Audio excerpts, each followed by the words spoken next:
Welcome to the TMRN Time Monk Radio Network. Today is Saturday, the 29th of December 2012. The executive producer of the show is Fox. I'm Jules, and tonight we'll be discussing a number of topics with Lin Ai Wei. Lin began his practices in 1988 in Chan and Taoist meditation. In 1993, he began Qigong practice and the study of Qigong and Tuna therapy. Lin will be returning to China and re-establishing his cultural center, focusing on Chinese culture, cultivation, martial arts, philosophy, and health. His website is, I will spell it for everyone, guizhenhui.net. Hi, Lin. Welcome to Time Monk Radio. Hey, how you doing? Thanks for having me here. Thanks for coming on board. Here at Time Monk Radio, we prefer to have a discussion with our guests as opposed to an interview. And as you would expect from friends or colleagues sitting around a dinner table after a lovely meal, those around this dinner table tonight, either participating or listening, are expected to be somewhat familiar with Lin's work, or at least in the practices or theories of Daoism and Buddhism in general. But ideas can come from critical analysis and strong discussion. And along with myself, Jules, and roundtable participants Oolong Rabbit and Kavita, we hope this discussion will spur ideas and thoughts in those that listen. So everyone, please sit back and relax as we have a discussion with Lin Ai Wei. Lin, the first question we wanted to start this discussion with a question from Oolong Rabbit. Hey Lin, you've got fairly extensive experience in both Daoism and Buddhism. I'm just wondering if you could briefly outline some of the differences between the two. Wow. Briefly. Briefly, yeah. Well, I would like to quote Master Xuan Hua when he said he was asked the same question. And it's not my answer, it's his answer, but I thought it was pretty nice. Someone asked him what the difference was between Buddhism and Taoism, and he just turned around and he said, Chinese people, American people, aren't we just people? Something to that effect. And basically with Taoism and Buddhism, it's cultivation methods that allow one to refine their being, which means refining their mind and their views about themselves. In so doing, the Taoist school would focus on strengthening the body, letting the qi and blood move freely in the body, and then utilizing their mental focus or concentration abilities to raise their energy up and actually purify the brain, the pineal gland, and even charge up or further vibrate at a higher level of their chakra system, even only focusing on 3 specific or 4 specific chakras, and some not focusing on the chakras itself. But they focus more on the energetic aspect in Taoism and the physical aspect, and applying concentration to it with the mind. So those 3 qualities would really help to quote-unquote mature the cultivator into something highly intuitive and hopefully somewhat wise. In Buddhism, it's, okay, here's your methods. You have 84,000 of them, and we say that as a way of saying we have so many methods out there. What fits for your mind? And it may be the Qigong practice. It may be utilizing your energy like they do in Taoism. It may be that method, that which brings you to find a state of wisdom or a state of concentration. Not just relaxation. That's the superficial product of the Buddhism. That's the superficiality of practices. You feel good, you feel peaceful, and everything is happy. But it goes deeper. So with the Buddhism, you can sit in your meditation and adjust the mind. Don't focus too much on all these other methods unless that is the method you want to choose and you feel comfortable with. But sit up, sit in your lotus, or standing or lying or walking, and apply your mind, apply concentration. Your body will get healthy. You will have full movement of the blood and qi. Why? Because the mind is not obstructed by excessive thinking or viewpoints that hold you to be attached to emotional states.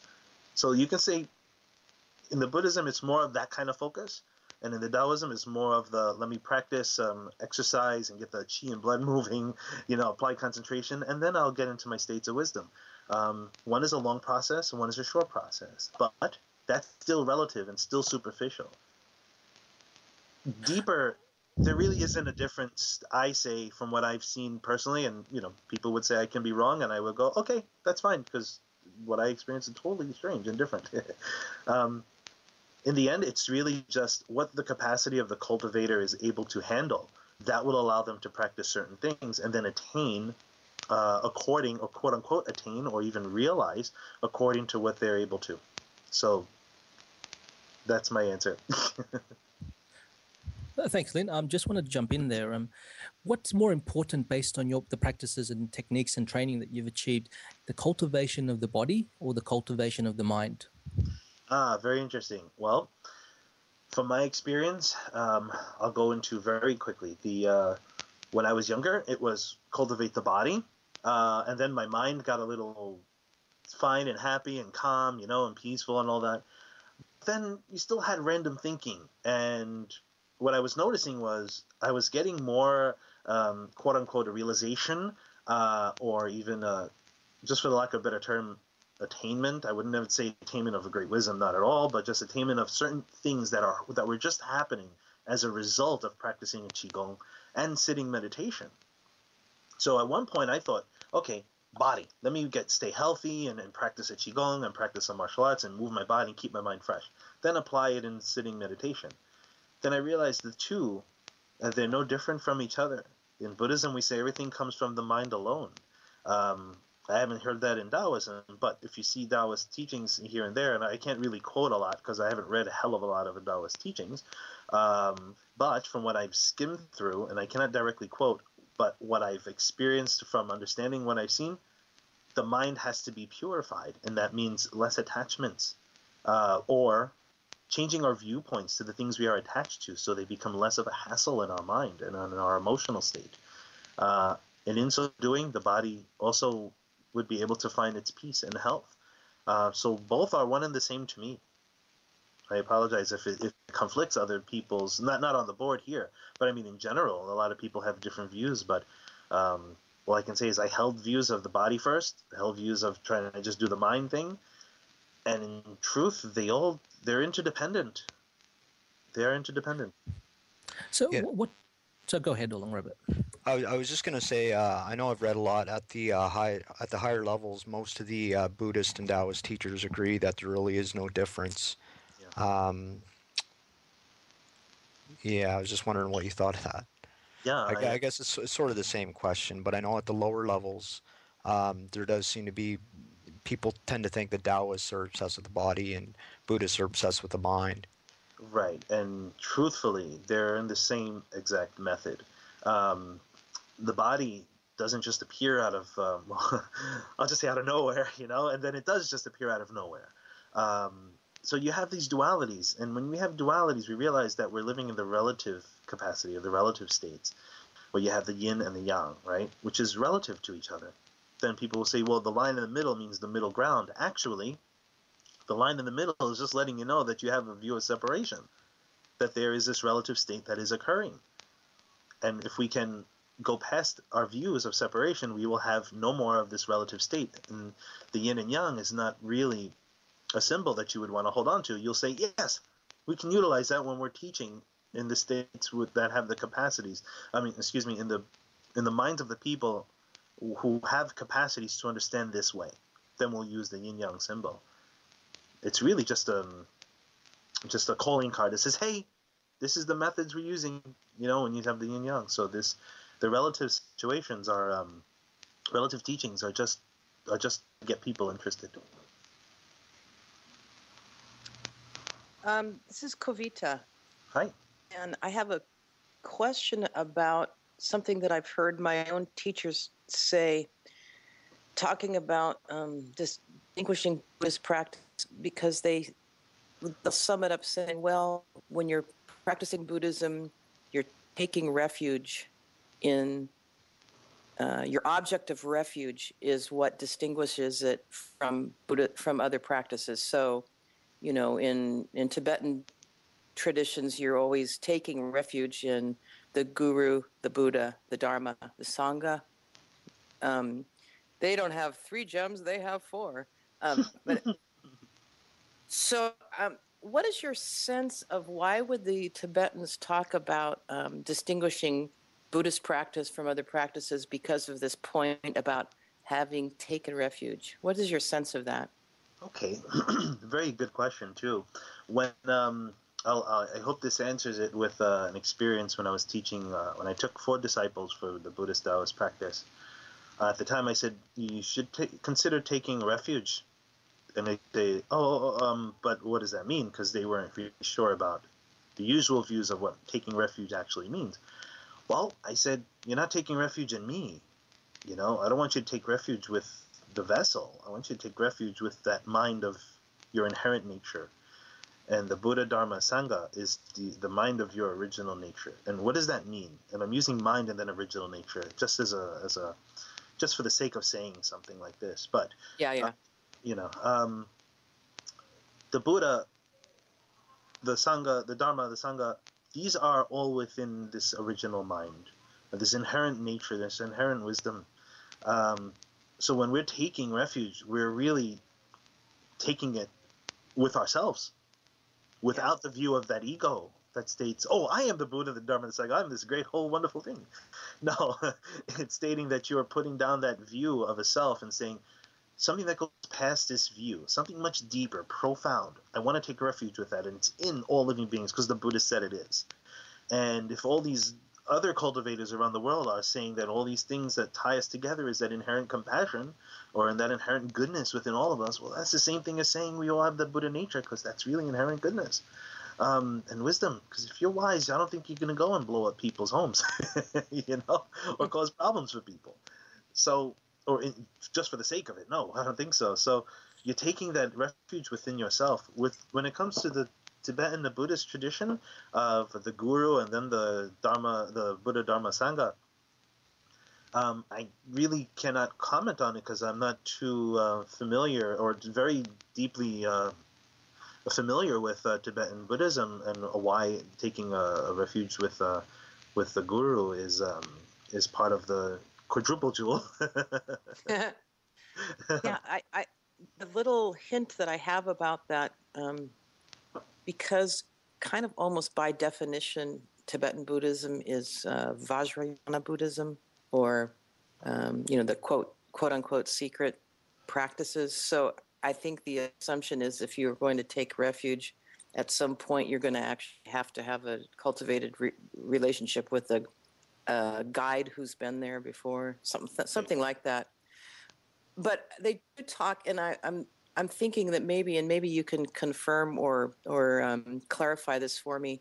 They talk a lot about the difference between, well, they use the term taking refuge in the resultant Buddha.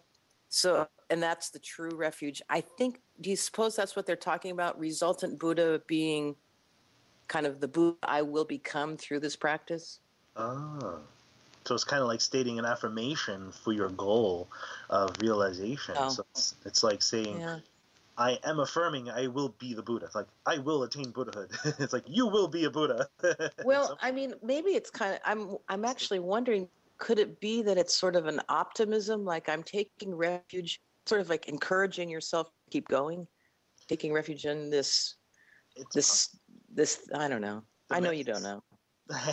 You can't answer, but, and I'm trying not, I think what I'm deciding is I'm not going to try to use this conversation to vet every question I have about my own other practice. So sorry. Ideas, it's fine. I can give you ideas about it. But all I can say is I would rather you ask your teachers, because I can't comment on the tradition. There's methods that are out there that are created yesterday that are for specific traditions of cultivation that are just made up yesterday to get people to feel connected.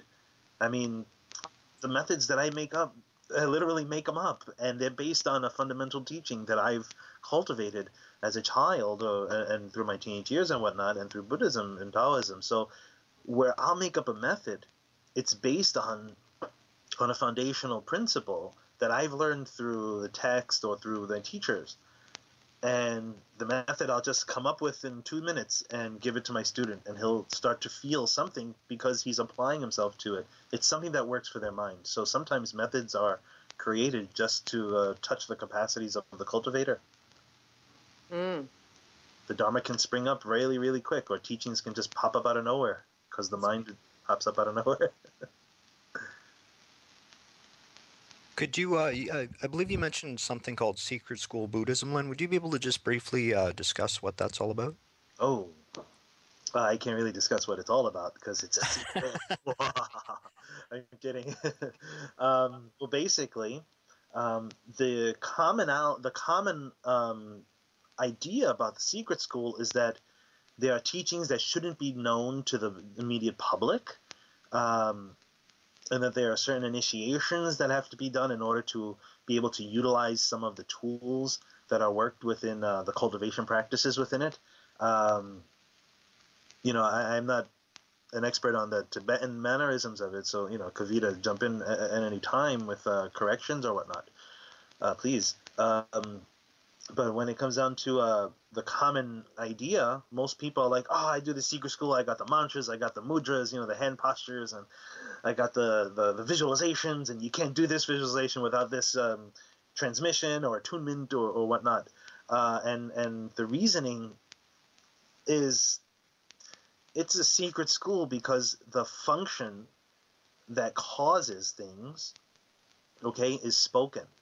And that language that is spoken, in, whether it's in Sanskrit or transliterated in Chinese or other languages that the mantras are transliterated into, means they're not translated. They're languages in other countries used to speak the same sounds that came from the Sanskrit, whatnot. That language taps a vibration. That vibration sparks the function. The secret is that it's not readily seen by the uncultivated, and it's so profound that one has to have a great level of cultivation to actually see this functioning. So sometimes things just happen, and from our mantra work, things can just happen, and we might not even realize that it happens that way. And then it just happens. For instance, I was reciting the the name Guanyin Bodhisattva, Avalokiteshvara Bodhisattva, just saying, Namo Avalokiteshvara Bodhisattva. I was in a bus 5 o'clock in the morning in China. Somebody sat in front of me, started smoking up a storm, and it was really suffocating. So I was saying, Guanyin, Avalokiteshvara, can you kind of like get this guy out of here or make his smoke move another way? And I was joking, but I was really, like suffocating. I could have moved, but I didn't want to. I was freezing. And I recited the mantra, and I kept focusing and reciting, and within a few seconds, I started seeing the smoke go the opposite direction of me, and then the guy got out, stood outside the door of the bus, and started shaking his head, putting his hand in his head, wondering why he was outside. So that happens. That's funny. I wondered something as you were talking in the practice some of the practices that I've been reading about and so forth.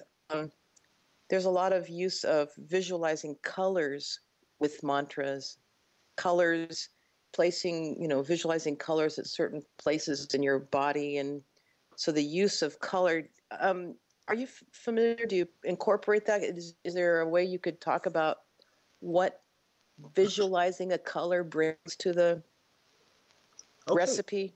Yeah. Well, when I was younger, practicing chakra meditations and stuff, there were various colors that would appear, or colors that you can visualize to place in specifically into the organs or into the different energy centers in the body. And what they do is, it was the duller the color, meaning the darker the color, the more sickness you're imparting in your body, and the more lighter, brighter, highly vibrating colors, vibrant ones, would present a more alive, something more lively in the body. So it could be likened to much more healing, more energy in the body. You feel a little bit more bright eyes and whatnot, and especially the organs. They have different types of colors, especially like the liver, which is a green color. And the liver, when you have green color around you, if you're looking at trees and you're looking at the green, you're really massaging and relaxing the liver. It's kind of like recharging the liver, causing it to go, Ah, that feels so good. So green is a very deep color for the liver, a yellow for the spleen, and the other colors of the organs are leave from my mind right now. I'm not really remembering, but the different organs have different colors that are beneficial for them to make them feel stronger. And I was going to mention an experience I had with the Medicine Buddha visualization when I finally received the Medicine Buddha visualization technique.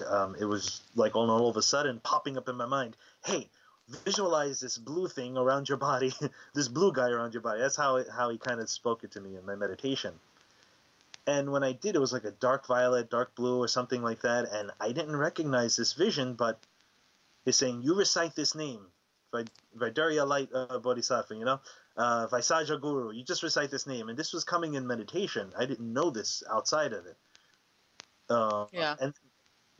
And then I just kept that visualization on my body blue, holding the postures that this being was showing me in meditation. And it turned out to be the Medicine Buddha showing me a Medicine Buddha visualization and memorization of the mantra. Because I didn't hear the mantra at all. I didn't know it.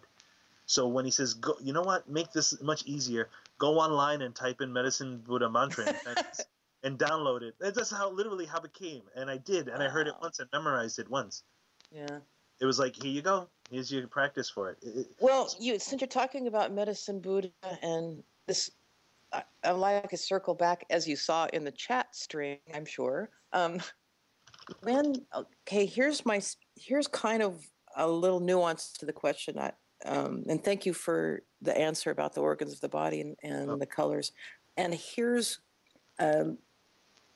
when one is visualizing there. There's sometimes when you're visualizing a quote unquote deity in front of you. All right. So it's not you're not visualizing it within your body. So it's out in front of you. And this deity, the instruction is to visualize this deity, the color of red, or the color of blue, or the color of white. Or, for example, visualize, there's a Tibetan practice. You visualize Vajrasattva, the deity that's associated with purification. You visualize the white Vajrasattva at the crown of your head. Or so in other words, they're combining a deity with a color, and this is not necessarily inside your body. I've wondered, why is... Okay, green Tara. Why is green Tara green? And she's out there in front of me. Well, like we were talking before about the green color and being associated with the liver. Yeah. See, the green won't empower the liver to become erratic. It will cool the liver, calm the liver down. Okay. So if and the liver is like a general, it's like, I want something done, I want it now, Yeah. And it's very aggressive. Think of the tiger like the liver, Yeah. Pictures of tigers, the eyes wide open, that's the liver, and the gallbladder going, I'm going to get you. So right, exactly. So you're saying, I'm getting what you're saying is that in general, then the colors are utilized and they're always going to refer back to an organ system that's related to how your energy's moving. It's going to reflect and interact with the elemental systems of the body, which will help to calm that energy down in the body so it doesn't affect our mental state in a way we cannot control until we can learn to control that mental state. So when you have that strong I, and I want this and I want that, or I want this done, or I need to get something done, that's ego. And what the green Tara would probably be saying is the green energy will soothe the liver, calm your mind, so you can gain a hold, a reins on your mind. Thank you. Hope it was. Sorry, if I could ask a quick question, Len. Yeah. You mentioned the term transmission. Would you be able to just give us a lowdown on what exactly transmission is and some of the various ways transmissions can be received? Cool. Basically, when we're talking the general sense, most people would think a transmission is a teacher will come over to you and put energy in your body and vibrate you to high levels and transfer you their kung fu and their skill and whatnot. I mean, if that was possible, the Buddhas would be doing it already, and we all be laughing up in the Tushita heavens going, I'm going to be a Buddha in the next time period around, you know? So transmissions basically are methods that help the student to concentrate. That's really it, because one cannot put energy in your body. That would be like saying there's a vacuum somewhere in this body that is missing energy. So the teacher is going to come and put energy and fill you up, and then that energy is going to stay there and run in your body and influence you. What one can do is help to vibrate higher one's energy, which causes that energy to flow a little better, kind of like a pool of water that leaks off the side, filling another pool, and so on and so forth. And if one pool just has a clog, then the rest of the pools aren't going to get water. So you just keep throwing water in that pool until the force is so great it thrusts open the little clog over there, and then every other water can get their benefit. So that's what a transmission is doing when it comes to like doing an energetic transmission where they put the hand over your head or on your back and they transferring energy to you. It's really just highly vibrating your energy. When it comes to transmissions in respect to gaining certain functions for a mantra, like being able to utilize a mantra or being able to, get a mind-to-mind transmission of the Dharma. This goes into very deep stuff, and it's not simple to say. It's very simple to tell you. The deal is, and I'll try to be quick about this, the deal is with this mind-to-mind transmission, and transmission for mantra, it's readying the student or the cultivator to be able to handle the function, vibration that the function of that mantra requires. If one does not have it, it's kind of like burning themselves out. So if I want to sit there and let's just say from the energetic aspect, I want to do the microcosmic orbit meditation, the MCO, everyone loves the MCO, and sit there and go, okay, I'm going to teach this newbie microcosmic orbit meditation. It turns out they end up having a seizure. I had 2-3 students that did that from past teachers of theirs. And they're like, I sat there and I started shaking and I started feeling electrical tingles. And it doesn't happen to everyone. Some people can take it. Some people don't have the strong concentration to apply it. So it builds up over time. But what happens is when the conductor isn't strong enough, it'll burn out. You know? So transmissions are there to really just let the person learn to adjust their mind so their body can become a little bit more accepting of different types of vibrations. Either that or they'll get sick or they'll become psychotic. So they're a safeguard. You know, you can get them through a flesh-bodied teacher, or you can get transmissions like this from non-flesh-bodied teachers that are wholesome and generous and happy. But are transmissions utterly necessary? Well, it really is dependent on the cultivator itself. I would never say disregard them because they can be a good safeguard for some. And I wouldn't say go for all of them you want because you may not need them at all. You know, some methods work better than others. So Yeah, I'm assuming too that, you know, just having energy dumped into your body almost would be wasteful because if your container is not sturdy enough, the energy is not gonna stay in there anyhow. yeah, it's just gonna disperse. You'll gain a little benefit, but it won't be so profound as you would hope. Thanks, Oolong. Just a quick question because this has actually piqued my interest. So, in your methods through Buddhism, Lin. So you have obviously meditation techniques. Just wanted to compare that to say how other arts meditation techniques, say the Taoists, in regards to say the transformation by fire. So they obviously meditate by using the water in the kidneys and then the fire from the heart and the wind through their breathing techniques to develop their dantians or something. But I just want to see how you particularly did it through your techniques, if you could give us an idea. Sure. Even broadly.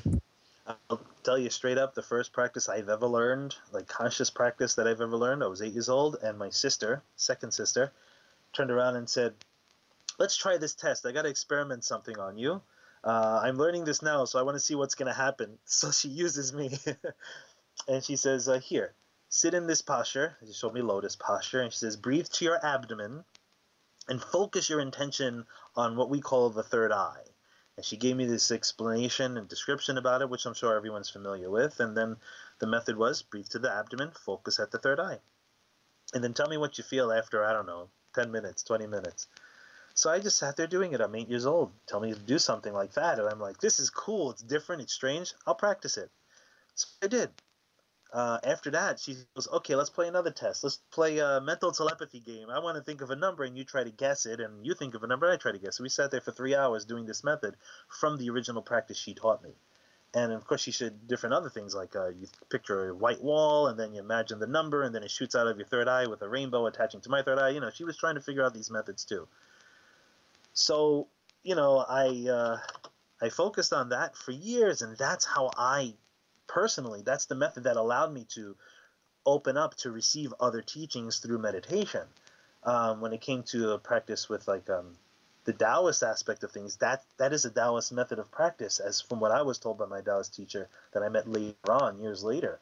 But with working the fire and the water methods, that's good for rejuvenation and refinement process, and it's very much a beginning practice. I never personally did it, but because you breathe to your abdomen, and it's not just making the abdomen expand, it's making the lower back expand and the sides of your body, your abdomen, or you know, the trunk area at least, expand as well.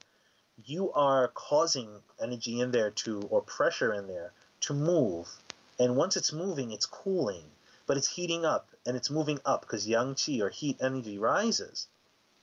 So all of this is happening on its own for me throughout these years. So when someone lays down a practice of like a fire in the boiler, you know, heating up the boiler, heating up the oven, you know, the dantian, and then letting that heat rise up and then cooling it down at the heart and all that, I you know, if they were to say the method straight up, I really wouldn't know what they're talking about. But as I investigate or contemplate it, I understand the process, and I say, oh yeah, that happened automatically. If your concentration of breath is very, it's practiced a lot, constant, and it becomes just a basic way of breathing for you, all of these mechanisms that we've practiced with Qigong, with focusing the energy in specific areas or specific centers, will happen on its own. Lin, follow up to something you said. You said you started practicing at the age of 8 years old. I've heard it said before that when you're young like that, you don't have the energy blockages that we develop as we grow.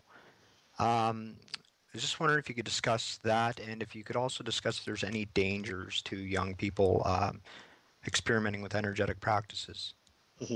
Well, you know, not all children are born innocent, and not all people are born that way. And I'll say it this way: we're all products of our past causes.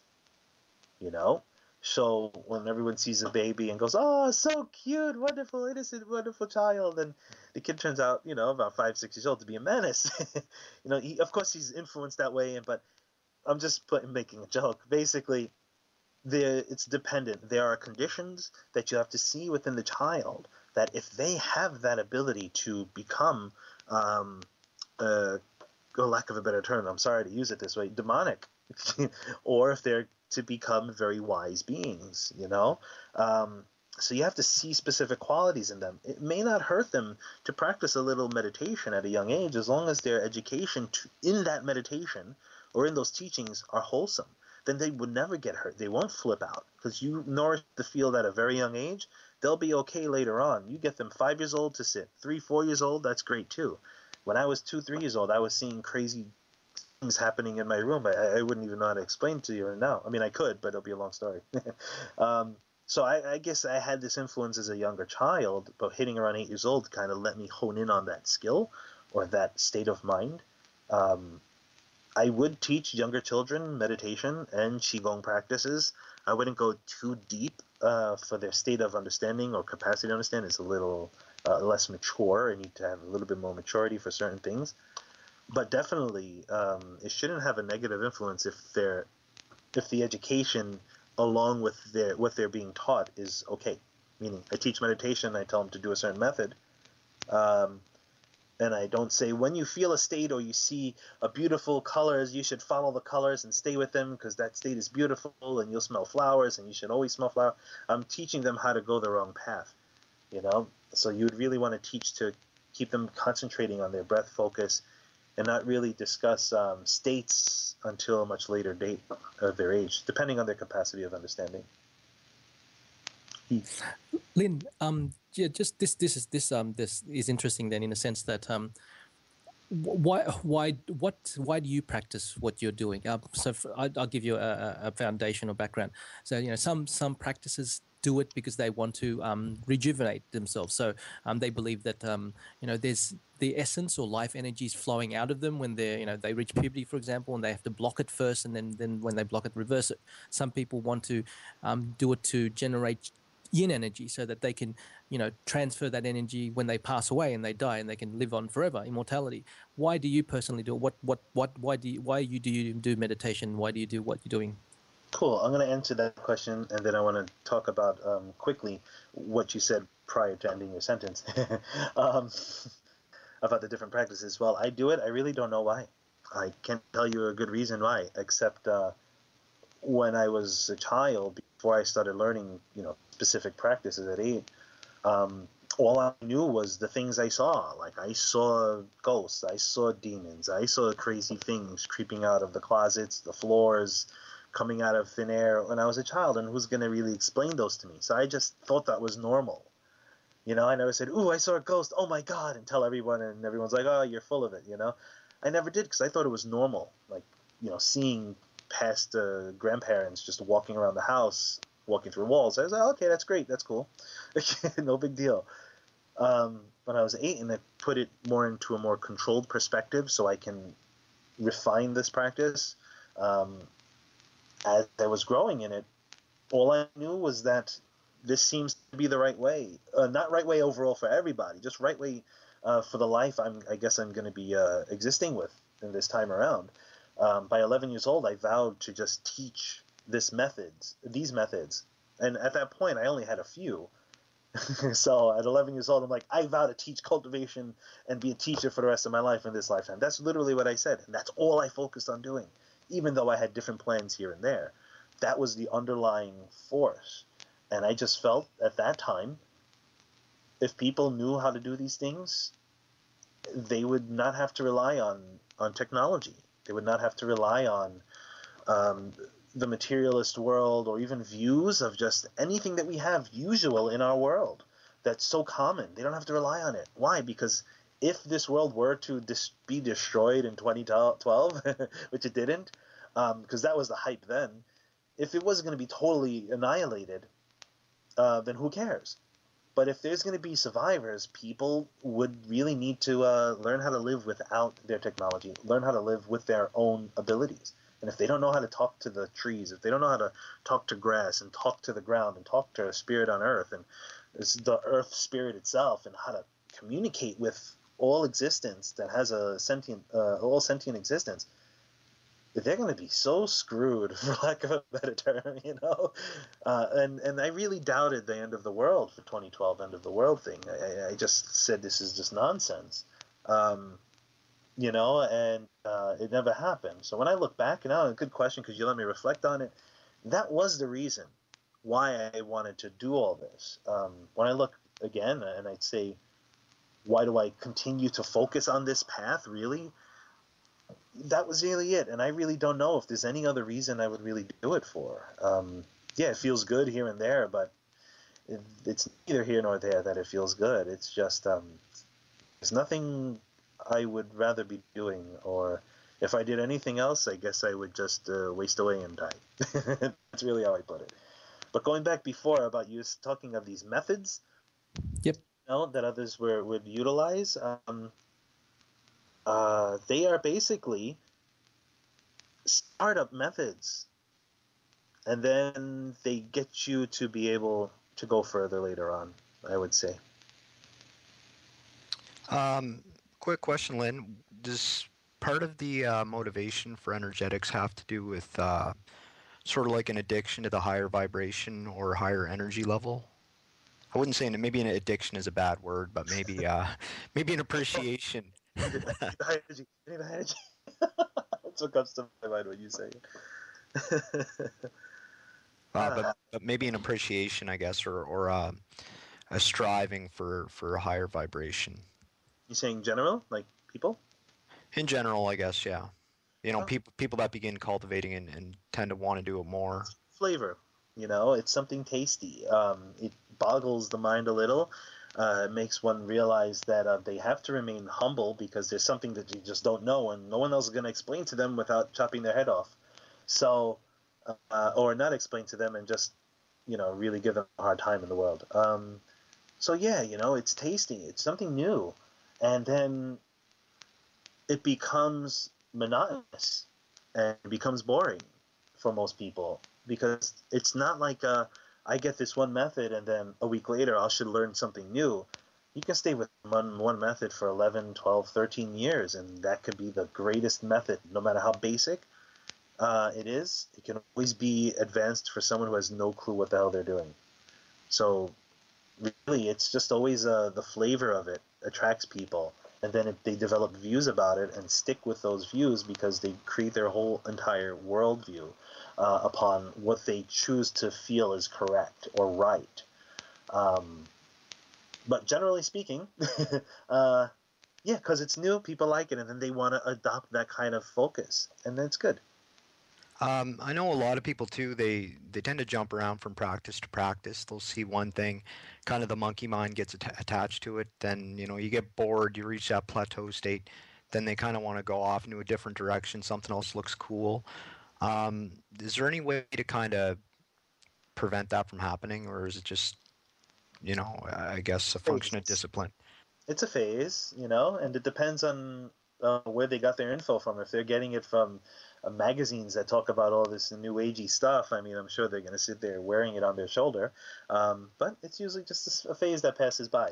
You know what influences this a lot too is that they'll pick up these methods and pick up some information here and there scattered, and then all of a sudden see that they can do like take different things to get their awareness up. They'll smoke a little marijuana, they'll do a little alcohol, they'll do some other drugs, psychotropics, or fun stuff like that they'll consider fun stuff, and it'll really direct them into a position where they'll be dependent on the states they attain from those types of quote unquote intoxicants. And what happens is that they won't get anywhere further because the influence of the state that occurred because of the things they've taken will become a dependency. They will need that. And they'll sit there and go, well, I need that because if I'm going to sit there and focus on meditation, and I did it when I don't know, took a hit of cocaine or something, and they felt the great brain buzz, and they were able to shoot into a specific state, well, they won't feel anything else but depression later on when they realize that that state is a false state. Anything that's dealt with an external method, especially even if you're taking good herbs, even if you're taking good teas that offer relaxation to the body, which we'd use teas to do Chan because it keeps our bodies awake. Your head could be great and focused, but your mind will be great and focused, but your body will fall right to sleep. So you want to have a little bit of ability to stand up, and that's okay. It's not going to change your worldviews about things and how you influence other people, but what we consider intoxicants would. And that reason is because they influence the state of, I attained something, and I did it with such and such a thing, and that will influence other people to believe that's the only way to do it, when if you're in a place that doesn't have these things, you're not getting anywhere, you need to do it on your own. And that's basically what the Buddha say. Or even in Daoism, there's certain foods you just don't eat because they affect the body and mind a certain way.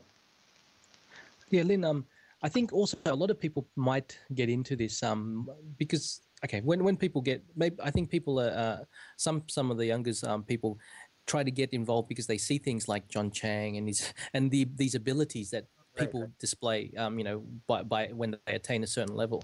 And I mean, it's, again, my two-part question is, Lin, do you know people that have reached levels like the John Chang showed in the BBC documentary? And number two, I've heard that when people get to that level, the power, the abilities are just like once they reach it, it's just nothing to them. They go, okay, it's actually bigger than that, and it's just like just little parlor tricks. Then why is that? Why do they, when they reach that level and they have those abilities, why do they then don't think of them as much? And what's the reason for it? The glamour has ended. when you see someone turning a paper on fire, or you see someone moving things around the room, or even levitating, or walking through a wall, or appearing one day and then, one moment just appearing in another room when you were walking down the stairs, and you go, how'd you get here faster than me? We only have one stairwell. You think, oh, that's so cool. You want to do that too. And the glamour ends over time because it becomes something so simple. Once you understand the mechanics of how that thing works. Once you understand how something works, it's no longer a mystery. It's no longer something wonderful and great. We had the telephone and we're like, that's so amazing, And then we learned how to do it. Now everyone everywhere has a telephone, most likely. And it's kind of something very simple. So when it comes down to these abilities you can do without any technology, with your own mind, people are really drawn to that. And what happens, the wrong thing about it is that it attracts the mind of, I want this, so when someone goes to get me, I'm going to fire pump them to death, They want to throw fireballs, or they want to go walking through walls, or flying around, or walk on water, and all that is really useless. My sister, when I was young, I asked her about this, and she says, whatever you want to attain, you can attain. Whatever it is you wish to realize, you can realize. But you have to ask yourself a question. You realizing such a thing, is that going to benefit everybody else? I mean, what is it going to do for everyone else? Is it going to give them food? Is it going to make them realize it? Is it going to make them stop being hungry? Is it going to put clothes on their back or make them feel safe? I mean, really, whatever you attain should be that other people would have a benefit for it. Doesn't mean don't go and attain anything, or quote unquote attain. Remember, I'm just saying it just for the lack of a better word, because I speak Chinese also and constantly, so I forget my English here and there. So basically, with all these methods and powers, spiritual powers, they lose their glamour once the person figures out how to do them and gets bored with it or gets used to using it. Yeah, I guess it's about that. When it comes down to these high-level masters being able to do them all the time, they just don't really need to. I mean, there's no real reason for being able to send energy out of your hand and make it look into fire, or hey, we want to quote the Avatar cartoons, which I thought was amazingly on point to how certain cultivation methods are. I guess because I see it in there, called utilizing the elements, earth, water, fire, air, and all the fun stuff. Hey, doing that is fun, but I mean, really, there's no real reason for it. It really doesn't help anyone become enlightened. I know a lot of people, Lin, when they first start out, they do become enamored with the CDs, as they're called, or spiritual abilities. And often they chase those, but they neglect to go after wisdom. I wonder if you could just speak on the importance of cultivating wisdom prior to cultivating the cities. Well, when we're cultivating for just spiritual penetrations or spiritual abilities, those things become temporary without the actual realization of where they originate from. If you just quiet your mind, I'm not saying you, I'm just saying generally, if we were to just be able to quiet our mind, calm our breath, focus our breath to the dantian, or just not forget the dantian and all that stuff, just bring it down, bring your breath down, because the mechanisms will be functioning regardless. And we just breathe and let our mind relax from all of its attachments and thoughts and flippant thoughts. Just let it just be the way. Let them come and go, the thoughts. You're not going to get rid of them. Let them come and go, and they'll be on their way. You don't know how much magic, quote unquote magic, is out there in this world just by doing that one method. Everyone wants to do special things to create all these spiritual abilities. They don't even know what a tree can tell them. They don't even know what a bird speaks like. They don't even know the songs of the small little bugs on the ground sound like. How are they going to really understand something more profound than something so mundane as a bug singing to you? I mean, to me, it's really simple. You quiet your mind and you hear. The one who hears the cries of the world, Avalokitesvara. What do you think that is? That's total mindfulness. Total putting down of all personal thinking by letting it come and go. Then you can discern what was the thoughts originating from your own conditions in the mind ground that you have, and those coming from every other sentient being out there in this universe. So the most basic ability to attain, and people overlook it, and it's really just mindfulness. Once you got that, sorry, I'm in my office, so I get the phone calls coming in. I won't have to answer. But once you get that main feeling, that main understanding, everything else falls into place. I mean, literally just falls into place. Can I ask a related question? Sort Sure. of related? Yeah, sure. One of the things that I've I guess I've been directly taught is that the root of the obscurations that we pile on has something to do with this thing that the Tibetans call self-grasping.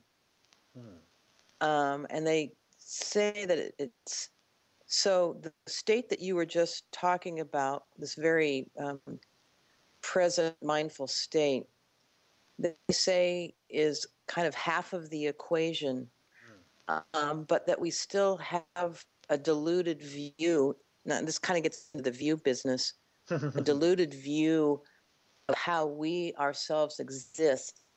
And because of this diluted view, we continue to grasp on to this kind of I, me, mine. Yeah. Can you, I don't exactly have a way to articulate a question, but well, yeah, that's just the half of the picture there. When I was saying about that method before, I'm very much correct on that. There is much more to break down. I mean, when we hold views, even as simple as stating the four views, the view of was it the self, personality, others, and a lifespan, or something to that effect. Excuse me. If we can just let go of those, I mean, there's a world of wonder that occurs. Without there being this egotistical viewpoint or even observing point, as we can say. But yes, self-grasping, basically, you are just, a person would just be still holding on to certain views. And I brought this up to a student of mine the other day as well. It goes, I brought him this question: what was your face before you were born? And I said, it goes into so much. We can sit there and intellectualize this phrase, or you can sit there and contemplate this phrase, or you can just simply sit there with the idea that this phrase is already in your mind. You don't have to think about it anymore, and stay in that state of non-production of thoughts. And you realize that you didn't stay, you didn't get there, you didn't enter any state. It simply was thus. Yeah.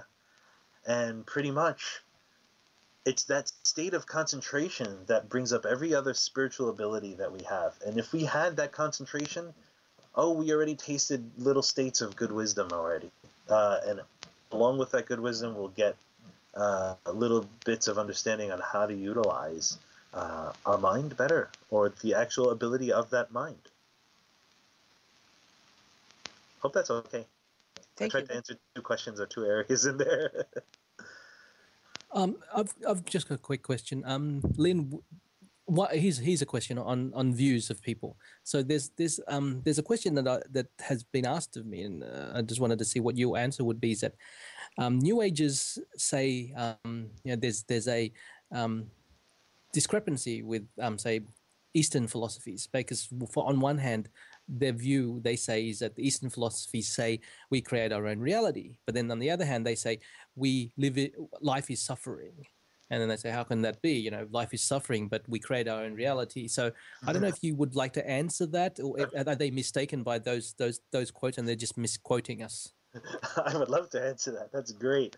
I think it's very comical. Not your question, but the fact that this would come out in a world where we assume many. I mean, we can assume that we read something, and our initial idea about what we're reading is exactly what that means, and then we'll say, no, there's something wrong with it. The world, we create our reality. The world comes from our mind. What the hell does that mean? And then the world is suffering. Oh man, so it's like we just put ourselves in our own death trap. Great. Actually, it's not a contradiction. It's literally stating that this world is based on relative principles, and we do not have free will in that relative principle. Whatever I put out is already coming back. Why? Because I already made myself the origin of what I'm putting out for the sake of relativity. So what happens is that there has to be a receptor for these things. What is going to be receiving the things that I think and I put out or I enact on people and everyone else? Well, every single thing else out there. And what radiates it? This physical body that came out of, this causes and conditions at some point and created this human body, and it's born out into this world. And that's a radiator. Think of a radiator, literal radiator that emanates heat. That's what our body does. So when our mind has a specific state, it emanates that heat or emanates that idea and that vibration and causes the like to be attracted to itself. So when we'll have I'll just use this kind of language, the Eastern belief system saying that the world is created on our mind and we create our realities. Then on the other hand, the life is suffering. Well, we create our realities. What is entailing that we create our realities? What is entailed in that little work, that little job we got of creating our world? It entails on the relative world that we attach to it. We get stuck on what we like, and we make viewpoints about what we dislike, and we create a whole world view about, well, for ourselves. Not everybody does. Just say one person creating a whole view of how they're going to view this whole entire world and believing it to be it. And that causes more ripples. That causes more of the various different types of vibrations out there that will touch those who have those kinds of vibrations also and attract or empower that state of mind. So it becomes so complex. This karma thing becomes so complex in the relative world. And then what happens? Sometimes we get what we want. Sometimes we have a little troubles here and there. Getting what we want and making ourselves happy and joyful. Oh, I get what I want. I'm so happy. Yay. That's going to cause a problem. And the problem is we get what we want. We not only get the object of our wanting, but we actually get the ability to want even stronger. So when we don't get what we're looking for, we become more angry, we become more greedy, and we create our own suffering. Too much happiness is going to have to bring on the relative world the opposite of itself. That's just how it is. That's the relative workings of this world. That's fine because, again, from a new age perspective, which is prevalent now in our society, one of the things, there's a lot of people that in the new ages come out and say, think positive, do positive things. And I think, can we reach a world where everything is positive? I've always been taught or thought that the world has to be in balance. You can't have a positive without a negative. So these people, people rightfully, they can say everybody, if we just thought positive thoughts, or if we did positive things, if we created positive intent, then negativity would go away. I mean, my belief is that there will always be negativity because positive has to balance with negative. What's your opinion on that? What I would say is that even in the relative world exists because there are views of separation. That's the only way relativity is going to actually exist here. Why I say that? Well, because if I don't feel that there is a negativity or a positivity, then I'm not going to experience either or. And then the world I live in is going to be in a harmony that does not require its opposition to balance itself out. So you would have that state of overall happiness, and then all of a sudden there's nothing to counter that state of overall happiness. So why or how is it going to be happiness state? Very simple. There's no worry. There's an absence, or quote, just for the sake of saying, an absence of worry, an absence of fear, an absence of pain, and the absence of the joy that requires, okay, because if you have a joy, it requires its opposite to manifest, because it cannot stay for a long time. So we're basically going to the state where there is non-discrimination. And we can have that on this planet, and we do. It doesn't need 6 billion plus people to believe in that or even have attained or realized that. It just takes you. In your world, what really matters is all the beings that you have affinities with. In your world, that's the world that is Jules or Oolong Rabbit or Kovita, These are the worlds of these living beings. So yeah, we can have a world of total wonderful harmony because the world that is affected by us, truthfully, is our immediate relationships, the relationships we've had in the past lives, whether one believes them or not, and the ones we're having now, And those we're reaching, whether through letter, through voice, or through being personally in their presence. And not to mention the people we're influencing who we haven't even met, who we pass by in the street. So basically, those you have such a profound attack on, in a good way, that's your world. See, we have a saying in Buddhism, it goes, the Buddhism bodhisattvas can only help those who they have affinities with.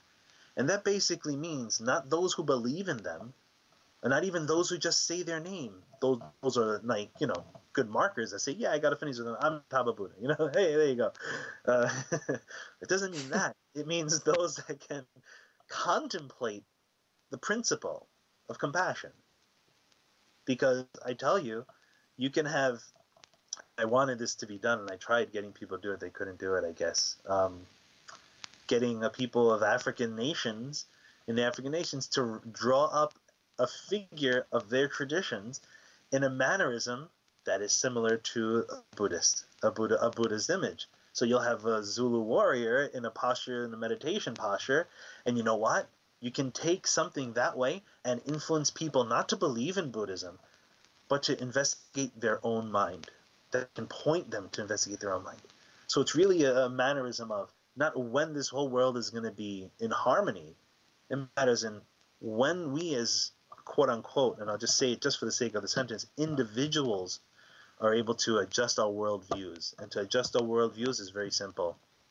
We have to do self-reflection and change the way we see things and change the way we experience, the way we view the experience of the things we received before.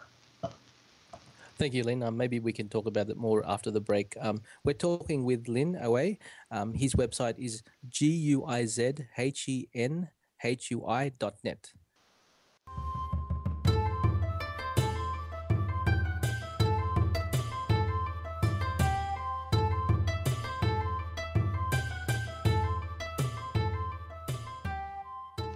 We're speaking with founder and head teacher of Guizhen Philo-Cultural Society, Lin Ai Wei.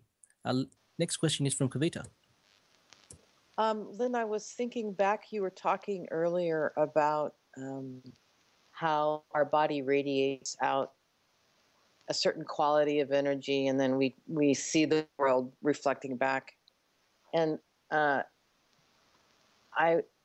could ask this question two ways. Do you want me to ask it in the really down and dirty street version way, or the nice refined way? Down and dirty is fun, and then we can take it to the nice and clean, fun way. Either one, but I like the straight up, right to the point. Because this is really about, and this is highly personal for me. It's like the question goes like this: I'm still throwing crap out there, stuff that I am not happy with what I'm seeing, and for the practices I've been giving, it's like I feel like I'm missing some just crucial practice. I feel like you maybe already answered it when you were talking about developing mindfulness, because, but I guess the question then is really very personal. What simple practice can I just begin to crack this habit of throwing crap out there? I love it. Okay. Basically, it's being, how do I say? I'll answer it this way. What I was told back, I think I was around 12, 13. Find the thought before the thought. So as you're thinking, what is the thought adding to that? What is the thought behind that thought? And that'll help you see what it is that we're actually sending out, even when we're not really usually aware that we're sending it out. Yeah. It's tough, but it's a lot of investigation into what is influencing your mind, what is in the mind ground, what is in there seeded, planted in there, sprouting roots, growing a stem, leaves and flowers, and sending out the scent for everyone else to smell when you are so used to it that you can't tell. And it just happens. It influences your life, and all of a sudden something comes in front of you, or an emotion, or a state, or a person, or a situation, and we're like, how the hell did that happen? Where'd that come from? So right. It's really an investigation of what is in this mind that we have given a name to, and what has influenced it, and your behavior, your thoughts, your views, and how you react. Really, it's just going deep down and dirty into the mind that we got, stirring the dust a little bit, trying to find out where has it settled and taken root. Thank you. If you were to sort of give name to a particular practice, okay, like, let's just say I'm saying, dear Lin, can you please recommend something I, Kavita, could just start doing? Something simple you could explain on the radio, Yeah. Basically, you can sit, you can walk, you can drive a car, whatever it is that you have to do, and just really simple, and it's very difficult, but breathe. Just breathe and listen to that breath. And nothing else is going to disrupt you listening to that breath. And when it does, that something else is influencing the state of the affairs around you. Really, it's just that little application of being mindful, conscious, or aware, whatever way you want to say it. Just observing without state of saying, I am observing, that there is no more I. We just sit there and let these random things and these not so random things just be where they are. Let them come and go as they please. And we'll be able to see the end result of them and then trace back. We have to investigate. So it's looking, I have this specific idea about certain things. Where did I get this idea? Who influenced me? Was it my parents? Was it my friends? Was it TV, radio, or something? A music or a video or something? And what view did I create based upon that influence? And then you can go further until that there's no more of that influence that you can see. Then you can just say that you've let it go. Thank you. Yeah. Okay. I hope that's okay. Yes, and I just, for anyone else listening who might have done what I have done, there's a certain way in which, as I've received teachings, I've gone, okay, this simple thing, okay, let's get on to something more complicated, that's really going to make a difference. Let me get to the more elaborate, complicated stuff, because that's where I'm really going to change. And, so I think inadvertently I've bypassed, one of these, the one stone that can scatter all the birds, I did an interview once on a TV show. It was a public access cable TV show. It was a woman interviewing myself and my Tai Chi teacher, and she asked me about something like this, what you're saying, and the ideas of complicated methods or simple methods. She said, can you tell us the most profound idea or teaching in Buddhism? And I said, but if I speak on the most profound, who's going to get it? Not even people can't even get the most basic fundamental idea of just being humane or being kind. So I rather talk on the most simplistic, the most profound simplicity, which is just being kind, rather than a very quote unquote a high state method or teaching or idea that can thrust someone into a state of enlightenment. I don't know if that's even possible, if I can do that. I'm not a Buddha, I don't know. But speaking in that idea, it's just, what can I say at a high level, quote unquote, if one can't even get the most basic fundamental idea? So really, it's just, let's focus on that small idea of what is it that I do, and what is it that comes into the my mind, the I mind that I've constructed. How is that influencing this life I consider to be a mine, my life, an ego mind? Because we're going to put it from that point. I have this state, I emanate these things. Where do they come from? What influenced them? What caused them? And it causes us to have to go deeper and deeper. So that simple mindfulness of our thoughts, not meaning catching every single thought that runs through our mind, but it just means being aware that these things do pass through our mind. Which one resonates with you? And which one of those things that resonate with you have much of an influence in your life? So if it's the crap, keeps coming around, there's something in there that's doing it. And it may not be your conscious mind, though I don't view that there's a subconscious, ultra conscious, and all that. But I'll use it as a way to discuss the situation, just as for in conversation. It may be something we're not just that much conscious of or aware of. We have to go in through to find it, and that's investigation, and contemplation meditation, or investigative meditation.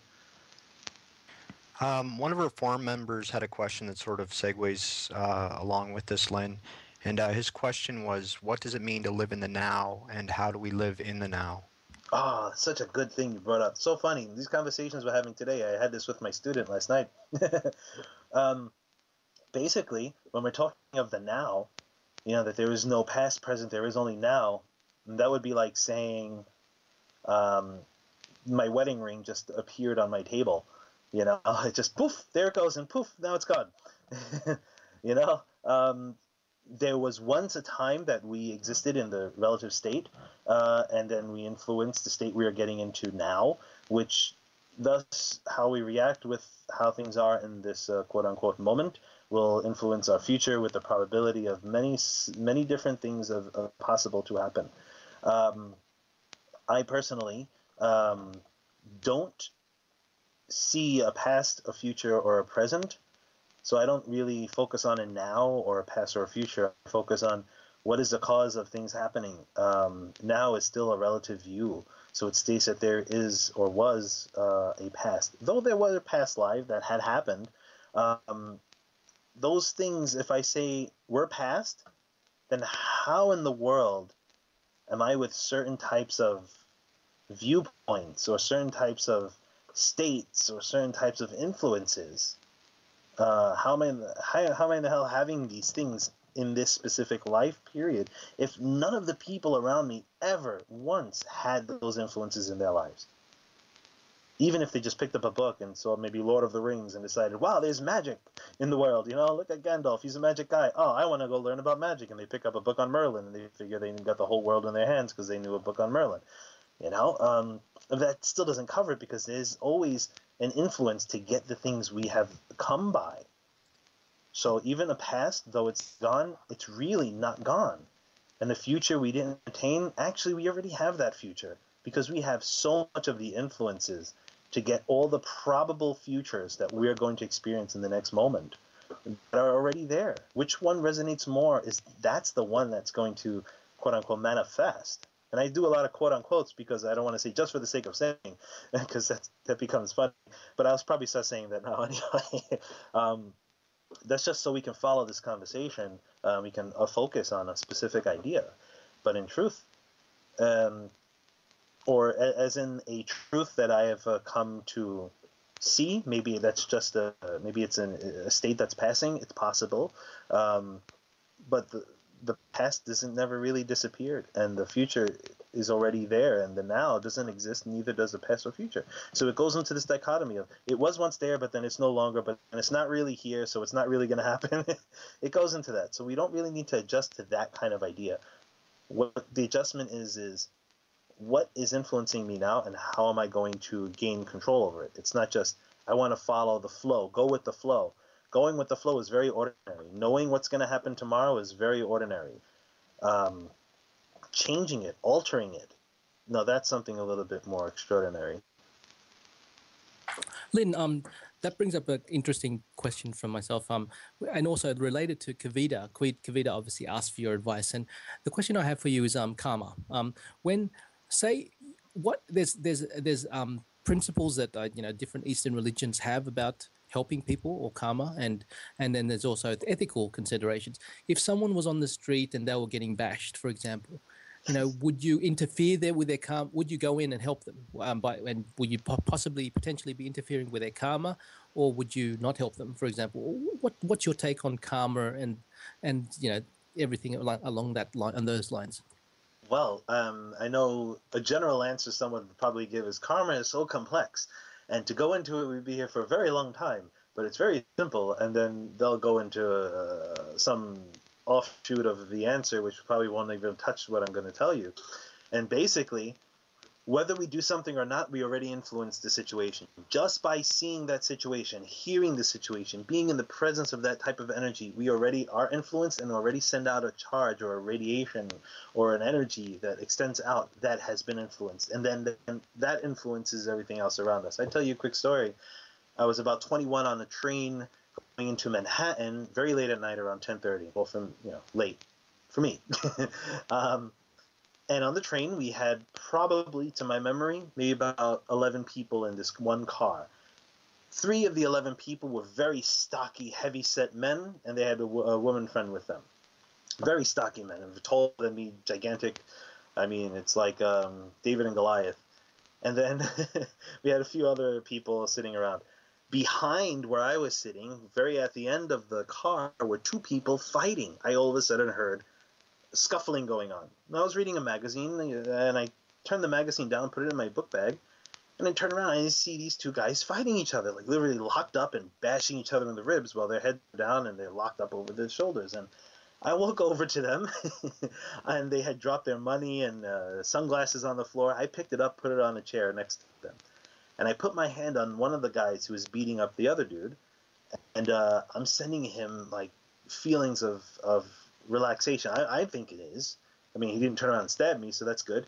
But I put my hand on his back, and I was just sending him this feeling of being at home, feeling of comfort. And I said, hey, what's going on here? So he's bashing the other dude in the ribs, and I'm asking him, how's everything going? And he says he's trying to rob me. I said, well, that's kind of funny because you're beating him up. Even if he is, it's okay, but he can't really do that. He don't have the capacity to rob you, so leave him alone. You would do more harm than not. So he stopped. Both of them stopped amazingly. I handed him his stuff, and I handed the other guy who was getting beat up, who was doing the robbing, his money. It's like $1.80 or something. I remember that much. So they looked at me and said, what the hell are you? So he said, what the hell are you? I said, nothing. You're fighting, and really, if you just understood that the guy don't have the capacity to succeed at his wishes, you should leave him alone. You got more of the quote-unquote superior, sake of saying, superior method on him. So they stop and sit down apart from each other, looking at each other. I walk back and sit down. They start fighting again. So I run over. I say, what's going on now? He pulled out a knife. I said, well, I see that. I said, but he can't use it because you're still beating him up. And the other guy is screaming that his hand is hurting and he's almost broken or whatever the case was. And I start laughing because I find it very hilarious how this guy still tried to. So I interfered and I said, look, you guys can't win. I said, the guy with the knife, I said, you're not going to win. This guy's going to destroy you. And I told the guy who was doing the beating up, I said, he can't win because you're destroying him. So why don't you guys just stop? I mean, really, suck it up. You lost, man. And I give the other dude his money back because he dropped it again. He went upside down, actually. And the other guy sat down, got off at the next stop, and said his goodbyes to both of them. They shook hands and said, I'm sorry, man. I didn't really mean I could have, I thought I can get it over on you, but you beat me up. Sorry about that. Go on your way, be in peace. And that was really nice. Funny thing is, more people got on the train, and that guy who was trying to rob came up to me and says, where's my money? And I started laughing. And I crossed my hands over my chest, I folded my arms over, and I looked at him. I said, you had $1.80, man. I gave it back to you. I had $80. I said, if you had $80, you wouldn't be robbing the guy who beat you up. I said, if you think I have your money, you can try to check my pockets, but I got to let you know, you're probably not going to get very far. Then he sat next to me or in front of me and said, I was just kidding, and I'm not going to hurt you. I said, you can't even hurt that other dude. What makes you think you're going to hurt me? And he got up and smiled and walked away. So if I didn't do anything, someone was either going to get stabbed or get beat up, and both of them in jail. But for some reason at that time, I felt that I had that ability to be able to do it. Would I consider doing it now? Depends. Depends on what state comes across when I'm in that position. I really can't say. But when you influence people in the world, you have to, trust that the good that you're doing is actually the highest good, and you can't be a judge on that. You have to let the state meet you. You have to have the capacity to meet that kind of state and accept that you can make a difference in a way that stops people from making more, what we'll call in Buddhism, outflow, or more negative karma. That's what I can say. Yeah, I think it's similar to, say, the Yoga Sutras. I've read something similar in a sense that there was a story about a person that a woman was running away from a robber, and then she wanted to hide, and he saw them, and then the robbers came around and asked the gentleman where the person was. So he could have lied, and in your example, he could have committed the lesser of the two sins or evil, or he could have told the truth. But by telling the truth, he exposed the person, and the person got killed. So I see where you're coming from. I guess the main point there is that if there's violence or murder or death involved, then you probably go with the lesser of two evils. I hate to say that word, but I guess, is that more what you're Well, trying to say?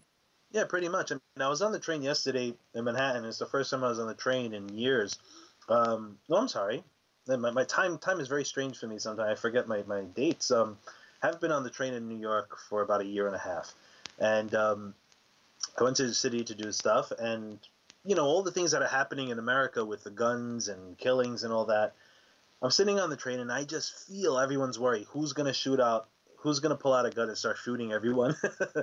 So I find it amusing because I don't have these thoughts about stuff like that, but I'm feeling these energies and feeling this kind of influence. And I'm looking around and I'm putting out once I see somebody put their hand in their pocket and start looking around frantically, I'm going to run up to them and disarm them. I will, right before they even have the idea of putting their finger on the trigger, if that's the case. And I'm trying to put out that these people have nothing to worry about. Not that they can rely on me for defense. Not at all. Maybe I'll get killed. Who knows? But the idea is to let them superficially stop putting out that fear. Because the more they put out that fear, they'll react. They will attract that kind of situation. It will happen. They will attract it. It may not be those people, but because that becomes a mass vibration, it will manifest. I know one time, Lin, you discussed when you had reached a certain level in your gung fu that you'd started to question, what could I do with this? Could I actually take out 5 guys? And you mentioned that as you started manifesting those thoughts, all of a sudden you were attracting situations that were sort of testing that theory, or Yeah. about to put you in that. Yeah. My Tai Chi teacher, Sifu Rudy Curry, he had told me, you got to be careful. This is the first time starting Tai Chi back in 2001. He says, you got to be careful what you think, because once you start feeling the flavor of Tai Chi and feeling that there's something filling in you, your mind may want to create the ego state of wanting to use it. And you got to be careful. I used to do that, and I used to get into problems. Don't size people up, he used to tell me. Don't try to assume what you can do and cannot do during a situation. Simply let things be and just trust that your practice is wholesome, compassionately, and, for the practice results, the function of what you're doing.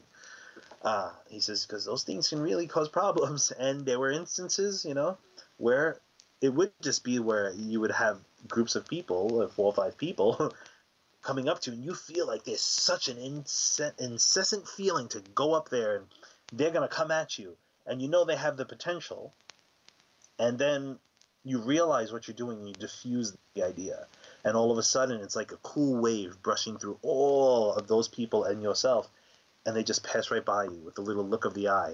It's like it almost didn't work, but it did work. Things like that, are really interesting. Yeah, so that then begs a question: how much control do we really have? I mean, obviously, there's a lot of train of thought that we create our reality, or there's another train of thought that we co-create a reality, and there's a train of thought that it's pretty much baked in the cake. The determinism is there, and we can maybe wiggle here and wiggle there, but we kind of have a predetermined future based on, I don't know, karma to an extent or whatever. But so, where do you stand on that? Interesting.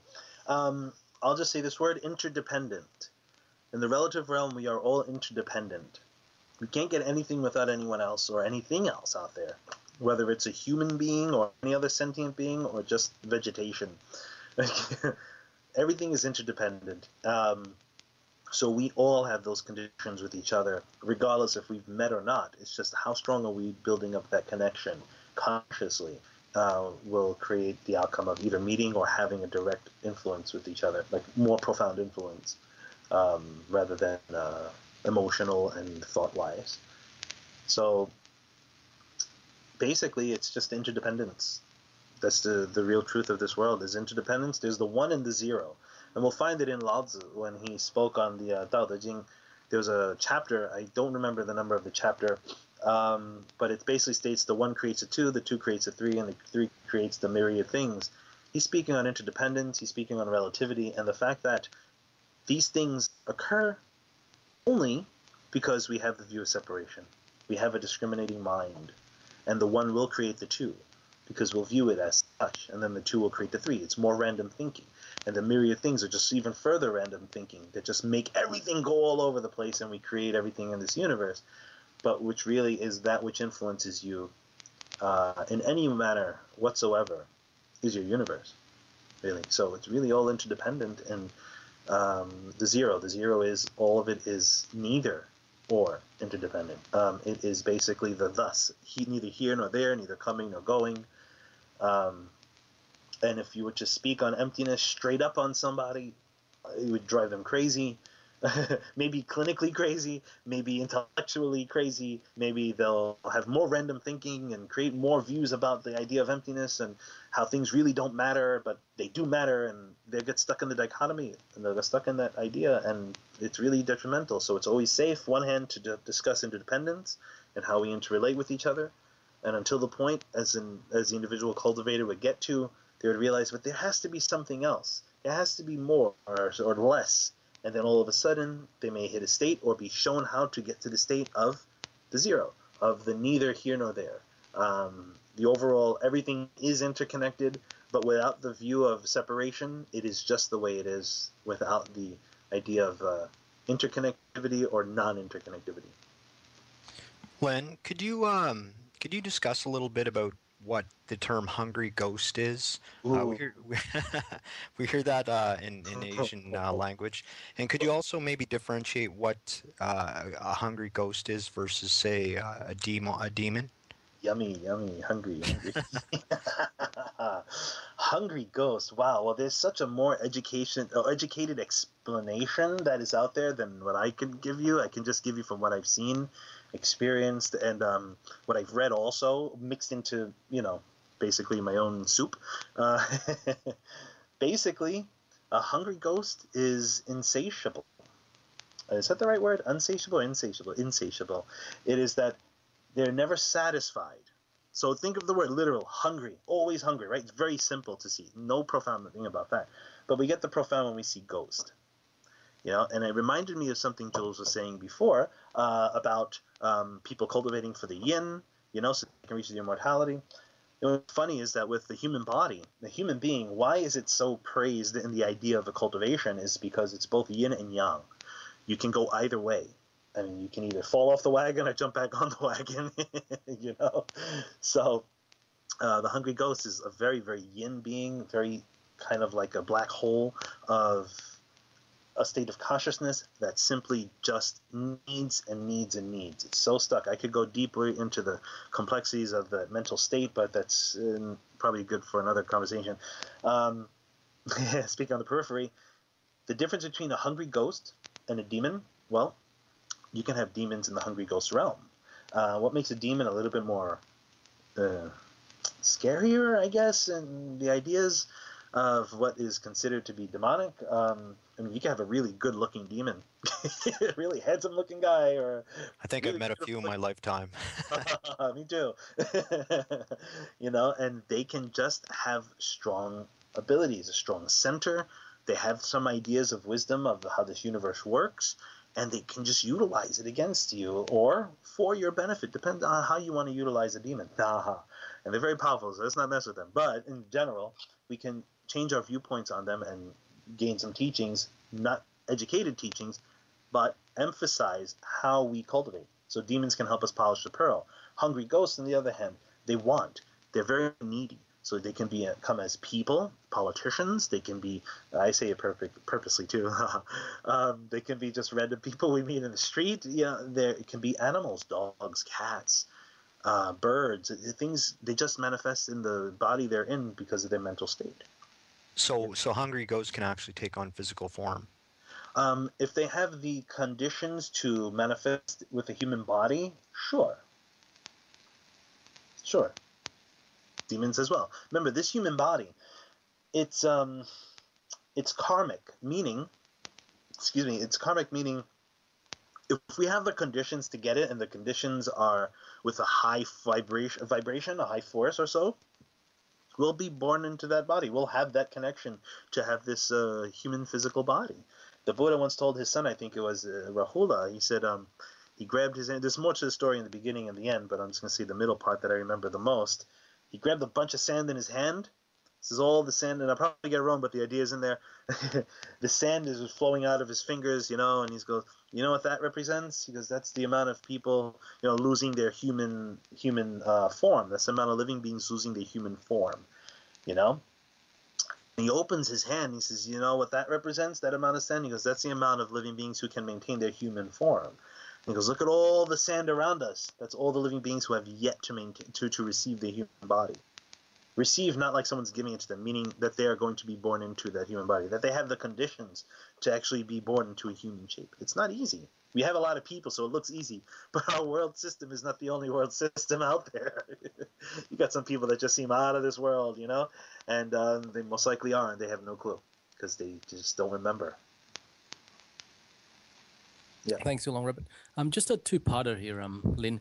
The first part, I guess going back to this, I went to a seminar, and in the seminar they asked a question of all the people there, students, and one of the questions was, people should rate out of 100% how much control we have and how much influence we have, and everybody's putting 20%, 50%, 20%, 80%, or 30%, 70%, and then everybody got it wrong. Really, the answer was based on this teacher was that we had 0% control, but 100% influence. So really, we can't control anything. We can't control somebody at work doing their work, even though they had a set criteria or position description. We could influence them by rewarding them or punishing them, but we couldn't really control them. They could just say, no, I'm not going to do my work. Just fire me. So that's why I go back to the question, how much, with these people that say, we create our own reality. I mean, I agree with it in a sense, but how much control do we really have in creating our own reality, or do we have that much control? I remember you mentioning that before, and I apologize for not touching on it. Basically, what I did want to say, but I trailed off, I guess, that we don't have control because we don't have free will. That's just my English leaves me now. It's just this thing someone said we got, and then really didn't tell anybody how it actually works, truthfully. We don't have free will, therefore we don't have control, and we don't have free will because we already started throwing things in the pond, and we still have yet to let the ripples that are the effect wear out. Once that's clean and clear, then you can start saying, I want to throw a new thought out there, and then you got free will to make up the cause, but then you got the result, which can be influenced, and that goes into what your host of that workshop was saying. We can influence everything around us, but you're not really controlling anything. The reason why you're not really controlling anything is because we still have what we call in cultivation outflows, things that we are attaching to that cause us to take away from our mind, or not mind, I'm sorry, take away from our focus, our concentration, take away from our physical body, energetically draining the vibration of our physical body. We don't have a say-so unless you do have a say-so. And the only way you're going to get a say-so is by lessening what you are, I hate using this specific mannerism, but excuse the word hate, but if you don't let go, you're not in control. My father used to tell me, when you let go of control, you gain control. And that is so very true. Because then you get an idea of how the hell things actually were working when I just stopped putting my own ideas into this whole thing. Another thing you reminded me of when the Buddha told his disciple, see if I get this name right, Madhyamaka. I think he said it to him, or was it Manjushri? Excuse me for not remembering, but he said, trying to get his disciple to awaken or to see, he used the analogy of a hotel. I'm sure many are familiar or so. Said the mind is like the hotel, you are the host, and the guests are like the thoughts passing by, the guest dust, they're just passing by, and the host is going, more money, yeah, more customers, I want them in, bring them in. And how long you staying? 3 days, 4 days? Wonderful, This is my commentary on it now. He's like, staying more and more time, stay more time, I want more money. And he gets this influx of all these people. It's like into our mind. We have one happy thought, and we're like, I want another happy thought. No, let's get another one. And let's start thinking all these happy things and put all these positive, wonderful, sweet-smelling things around us and in our mind and whatnot.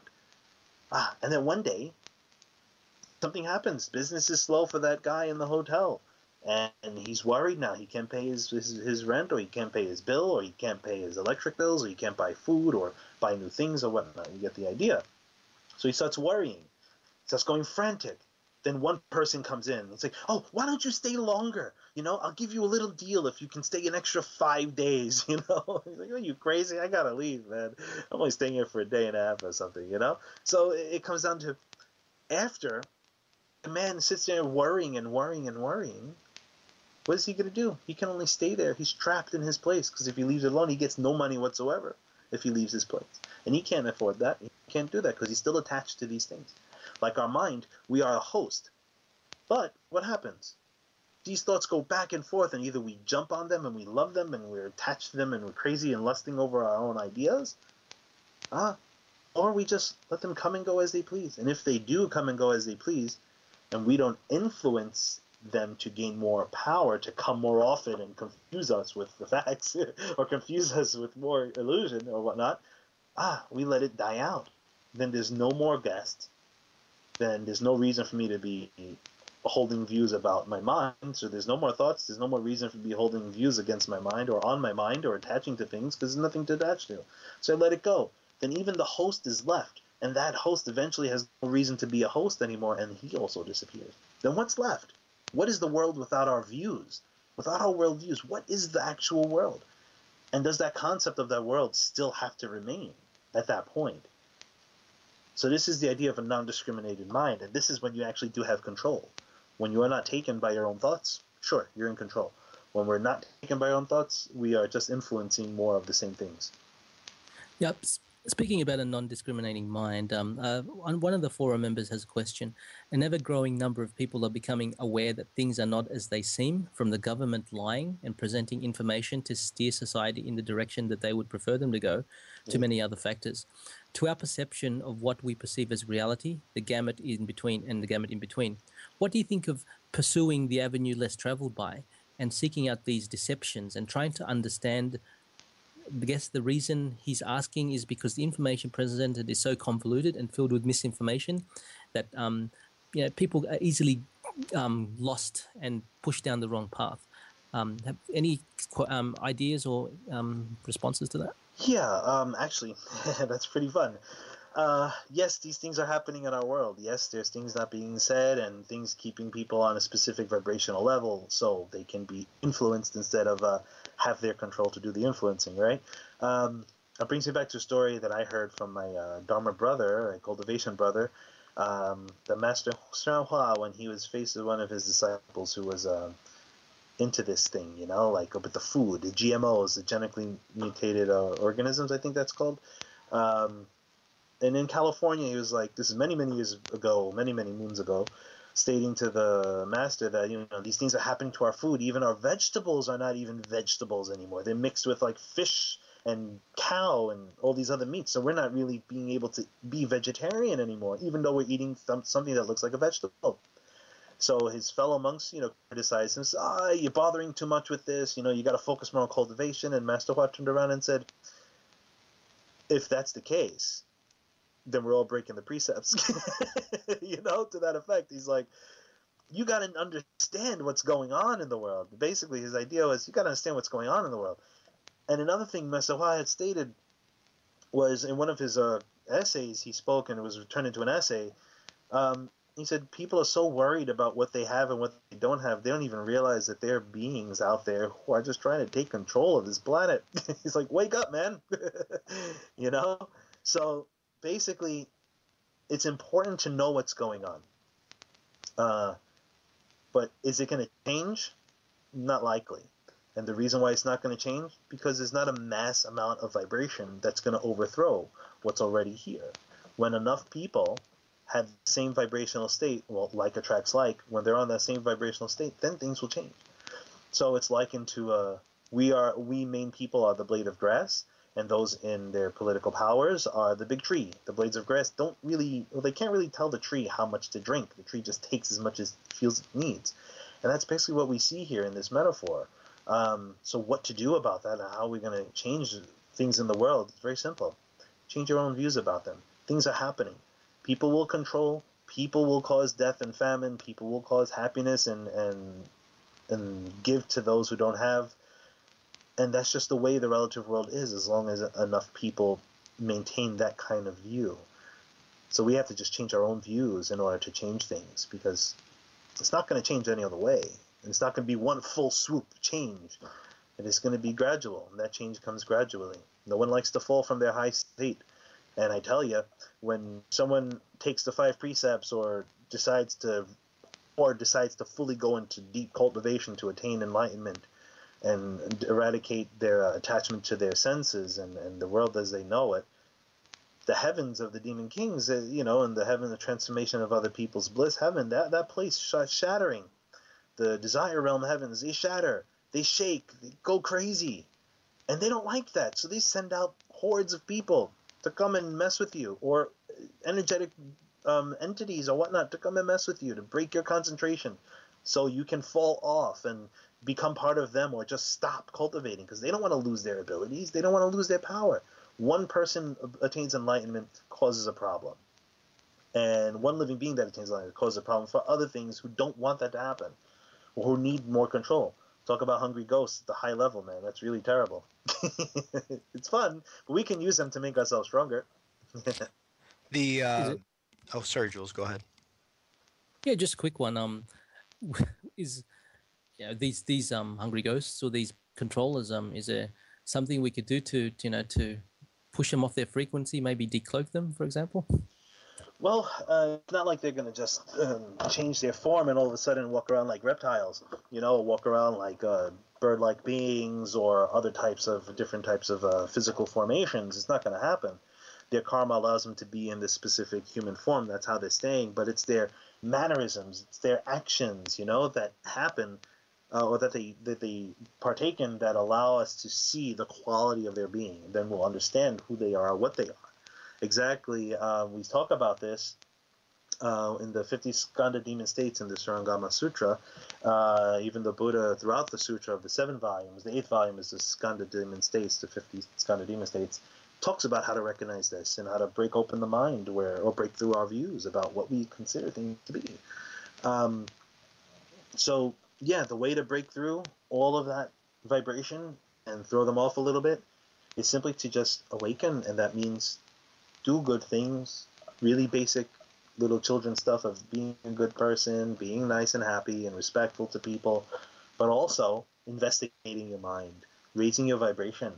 And it doesn't hurt to ask a little help from the Buddhas and Bodhisattvas. They're not some god or deity out there just hanging out going, I want you to obey me and worship me. Not at all. They don't want that at all. They give you a method and walk away and say, good luck. If you need anything, give a call. If your call is strong enough and loud enough, maybe I'll hear you. They want you to work for it, because that's what gives you strength and quality. It's really busting your butt for everything. So that's how you get rid of these crazy vibrations out there, or negative things, whether they're demons in human body, or they're just humans, or just being demonic. I mean, everything has its influences, whether it's in human form or not. But we break it through raising our conscious level of vibration. Would just reciting a sutra such as the Shurangama Sutra, would that raise your vibration, Lin? For And that, sorry. Just and as a second part to that, is it just the act of recitation, or do you actually have to contemplate it as you're reciting it? well, basically, there's many methods to utilize the sutra recitation, or even mantra recitation, or contemplation, or whatnot. But generally speaking, it's likened to picking up the newspaper and just reading a few articles in the newspaper, and then you put the book down, and you put the paper down, and you go around your business and use it for the dog. It's basically that much. If you're just picking it up just to read it, and say, okay, I read the sutra, it should start changing things. It's not going to work because the function isn't tasted. You know, what makes the sutra really work is that you contemplate the state of that sutra, and that allows you to, or how do I say, that connects with that inherent wisdom, and then it empowers the state of that inherent wisdom to keep becoming a more, I wouldn't want to use this word, but I'll just use it for the sake of saying, a more profound, prominent, or permanent state, where it's not something you have to jump back to at some point and try to get to again. It's happening all the time, you know? So just reading a sutra is not enough. Reading the mantra is not enough. It's nice because it'll plant the seeds in there and nourish a little bit, very little. But really trying to contemplate the sutra and utilize the methods that are being spoken in there, that's really reading the sutra. Embodying the methods, the mannerisms that are explained or even shown in that sutra, that is actual cultivation of the sutra. And then the mantra itself, it goes on to another realm altogether. The Surangama Sutra was spoken for the mantra, I believe that's how it goes. So there's something else in there with mantras. It goes very deep. You mentioned the name of the Venerable Master Zhuan Hua. Would you be able to just briefly talk about him? And I think there's a legend that there was a series of hurricanes, or was it earthquakes or something, that were striking Taiwan and kind of ticked them off, and he was able to somehow prevent them from happening. Right. Now, interesting you say that. And it says in the sutras, especially in the Great Compassion Dharani Sutra, that I have the English translation by the Master Hua's City of 10,000 Buddhas, a Buddhist Translation Text Society, a Text Translation Society, something like that.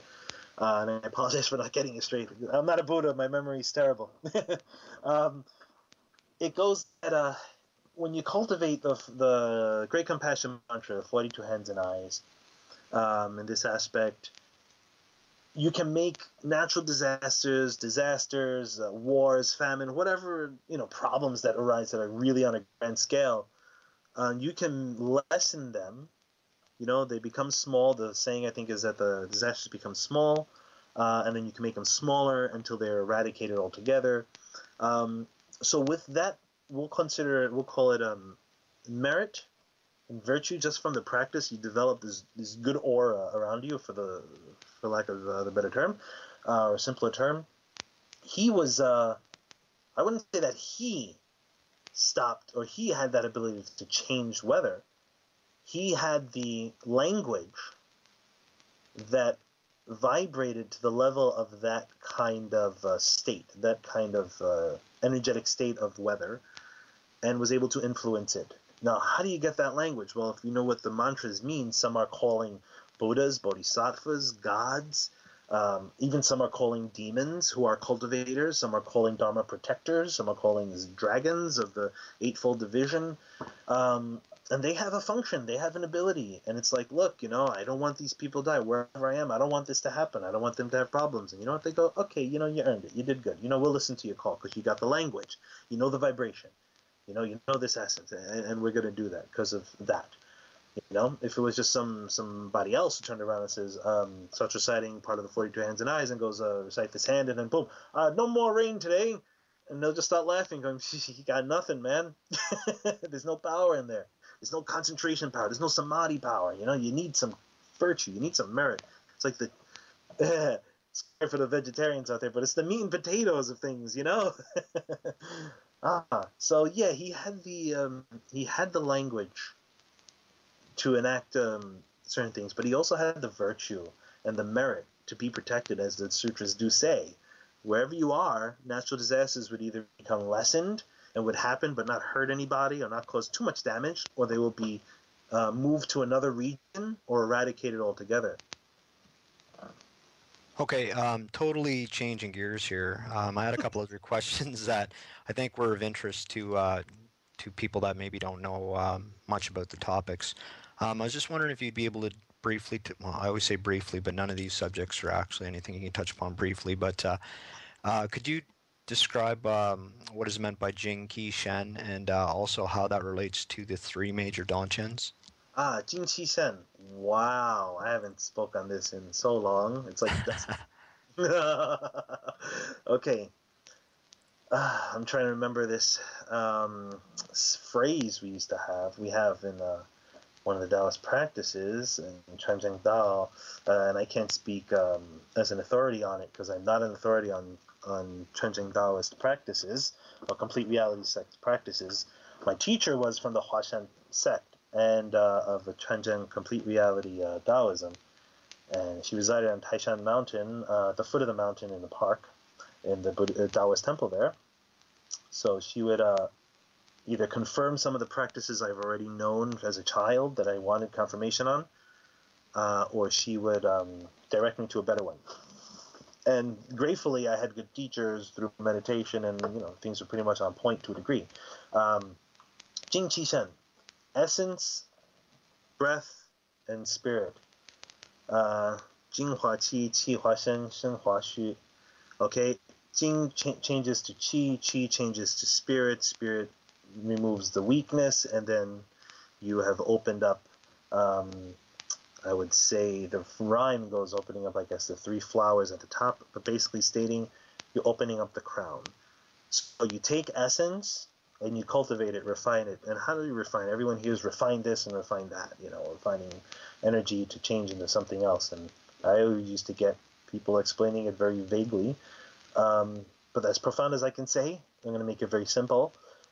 You're just cultivating your breath, which is basically using the pressure that you're breathing. When you breathe in, this pressure that goes into your lungs that pushes down the diaphragm, and then that friction, that pressure is what you're cultivating. Okay, so you're taking whatever electrical charges are in that air, because there's electricity in the air, whatever nutrients, minerals, whatever's in the air, that goes to your bloodstream. The electricity, now you want to use that with your breath and learn to compress that into the dantian. That starts to make things move. That's like the fuel in this motor in there, And when your concentration builds up strong through constant focus to that dantian and guiding that compression and pressure down there, things start to feel like they're getting full. And then things start to change on their own. When that is done, you'll start feeling like you'll know when it's time. There's a marker. I'm not going to say what it is because it may become false. It may become true. Who knows? I won't say what it is. There's a marker that starts to make things move up. And as it's moving up, we'll understand that it happens on its own. The essence changes to Qi. Qi rises up. We want it to be Yang Qi. Yang is a more purified version of the Yin. So if you have a complete Yang, then you can say hi to the state of a 10,000-year lifetime, known as immortality. And it goes up very, very, very high, and you can concentrate further. The functions take over to make more transformation. The spirit in your eyes become brighter, meaning your heart is at peace. There's no discriminations in the mind. The heart does not worry about attachments. It doesn't worry about losing and not losing. It moves up, goes to the top of the head, passes through the pineal gland, nourishes the third eye, okay, the heavenly eye.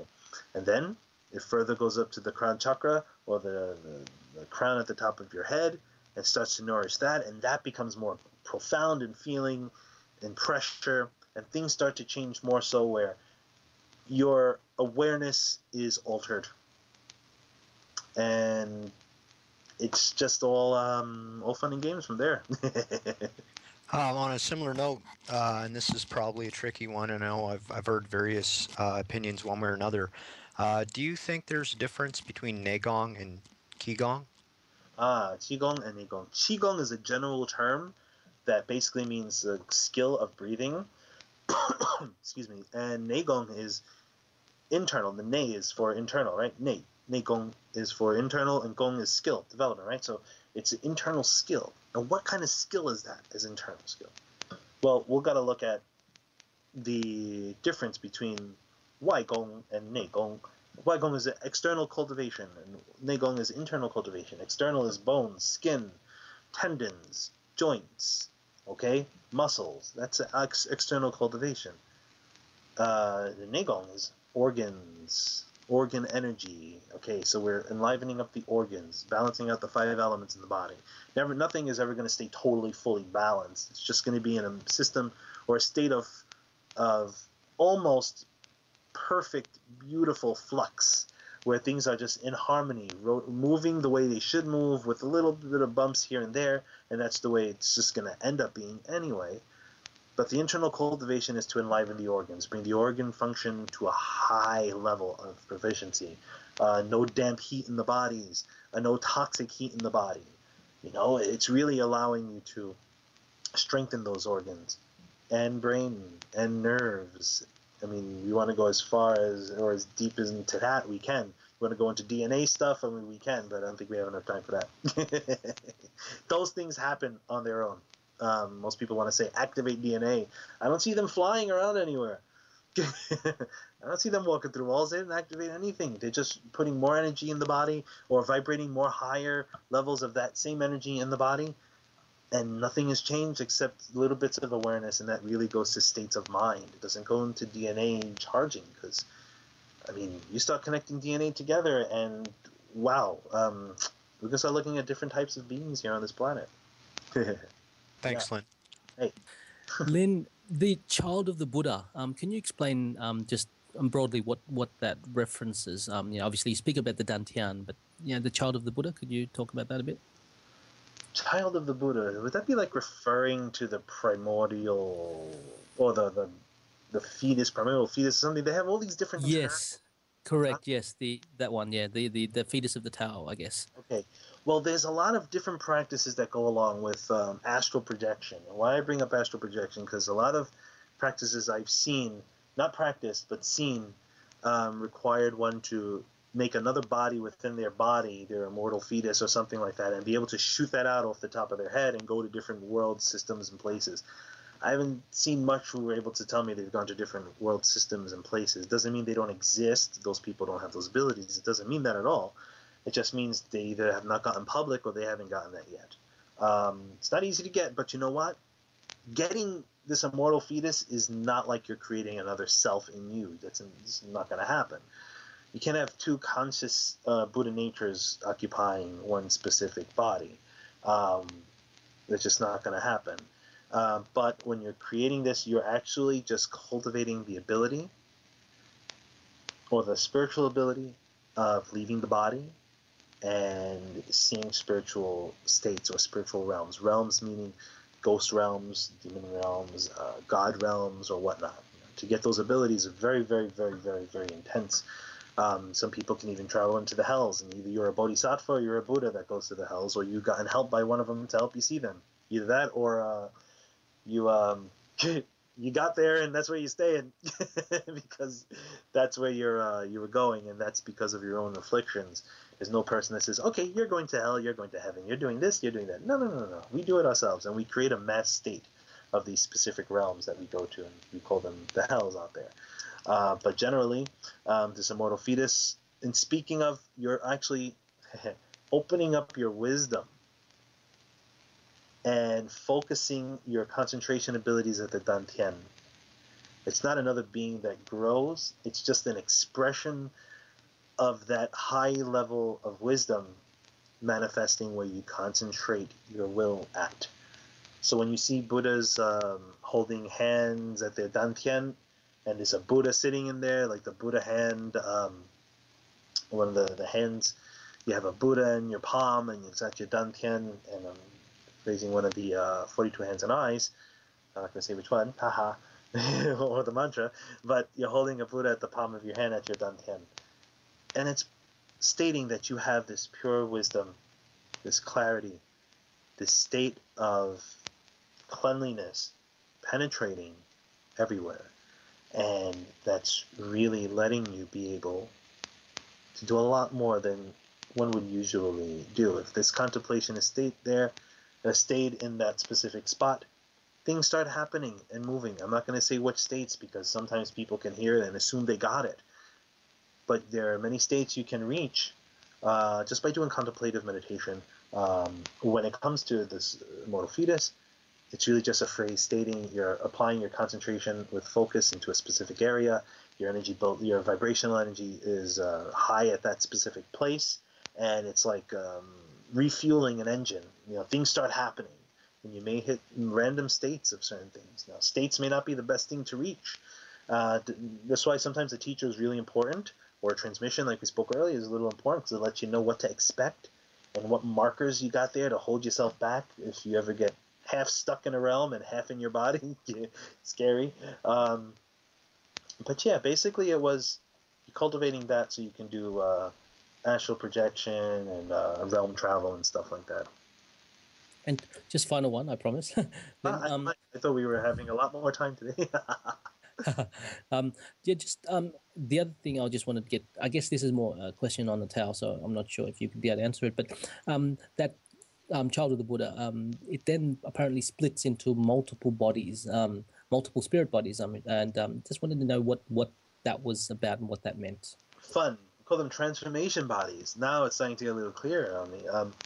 Yes, we call these transformation bodies. When your merit and virtue is very high, meaning that you're pretty much unmovable, meaning you're not going to get taken into states and fall into different types of views and states and demonic realms or whatnot, just for the sake of saying. I mean, there's a lot more to it than what I'm stating. Our time is limited. You will have the ability to make transformation bodies. These are the same mind. Think of the mind as never being separate from any other living being out there, ever. Nowhere separate. Even the farthest reaches of every single universe out there, not separate, this mind, that you are conscious with this body at this time. Not separate. So when I want to create a transformation body, either I'll receive a student. I'm saying in general, as an example. You receive a student who accepts your teachings and follows those teachings, cultivates them, makes teachings out of those teachings, and speaks according to the way you spoke based on inherent wisdom. So there would be your transformation body with some characteristics from you. Now when it comes to making them without a human body, meaning you don't have the students, you don't have other cultivators come in and really like what you're doing and really want to embody what you're doing, you are emanating a specific image out there. Your energy is so full that it can manifest without an actual full-out physical form having to be born from anything. And then it can manifest to those who have the eyes to see it. I'll give you a quick example. When I was about 21, I was treating with energetic healing out of my apartment. And I had a friend over, and I wanted to try new things because I was starting to work on different types of ideas and applying changing someone's vibration. So energetic healing, truthfully, is not that you're a conduit of energy and you're transferring energy out.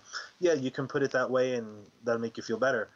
You can never really put energy in someone. You can only vibrate their energy based on your level of, your capacitated level, your level of capacity to conceive of raising your vibrational level. So we're like plugging into each other and just charging up, by raising the vibrational state. So I was doing that, treating her, and I was saying, ooh, I want to make it like I'm at her feet, and I'm also at her head. So I was putting out this image as I'm at her feet, physically at her feet, that I am also at her shoulders and her head doing work. Doing two different things, mind you. When she got out of it, she asked if someone else came in the room to help out. And I said, no. She goes, well, it felt like I had 2 or 3 other people here with me, including you. I said, that's funny, because I was also trying to teach her how to do some of this. It was a very superficial mannerism, because to go much deeper, it requires more practice. So just doing superficial, you feel something, you do something this way and that way.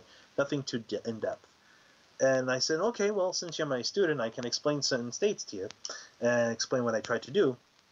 And when I was at her feet, I also tried to put out an image and try to emanate this specific thing. That I was also at her head and shoulders, at her abdomen, and at her legs, besides just being at her feet. I had to truthfully be in a state that there was no belief it was happening, and there was no disbelief of it happening. It was a total state that there was no need for affirmation. It is just the way it is. And what happened? It worked. I only used it once, so I didn't use it again. But it was something so out there. I mean, I didn't show that excitement, but inside I was going, oh, wow, this really, that really is good. That really worked. Wow. Okay, great. Good. I'm done. Don't need to do that anymore. But she was taken back by it because she's like, it felt like I had, more sets of hands on me, and it was just in an overwhelming state of feeling like warmth and relaxation, and I felt things bubbling in my body. And I said, okay, good. Well, that's good. Let's go on to other things. You don't want to stay on states because people can get a little too attached to them, even if they're just receiving it or getting it themselves. But for me, that kind of thing happened. Did I do it ever again? No.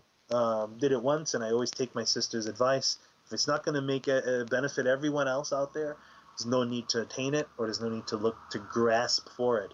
If it happens on its own, according to the situation, according to the conditions, and that's how you leave it. So yeah, abilities like that exist, but they don't exist because you don't carry them with you all the time. They're there when called, and if they do happen, they happen. If they don't, oh well. They only happen in the state of whether they only can manifest in that state of happening when when it's needed for or whatnot. If you have cultivation, if you have freed your mind from specific viewpoints and attachments that you only placed on yourself and other influences. It takes a lot of investigation and cultivation. Spiritual abilities like this, they're very they can be very profound, or they can just be very fly by night. Profound meaning they're there all the time.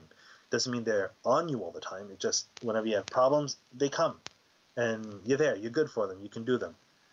Or they can be very superficial. They just pass right by, and you never get them ever again. I'll put you over to Kavita. Hey.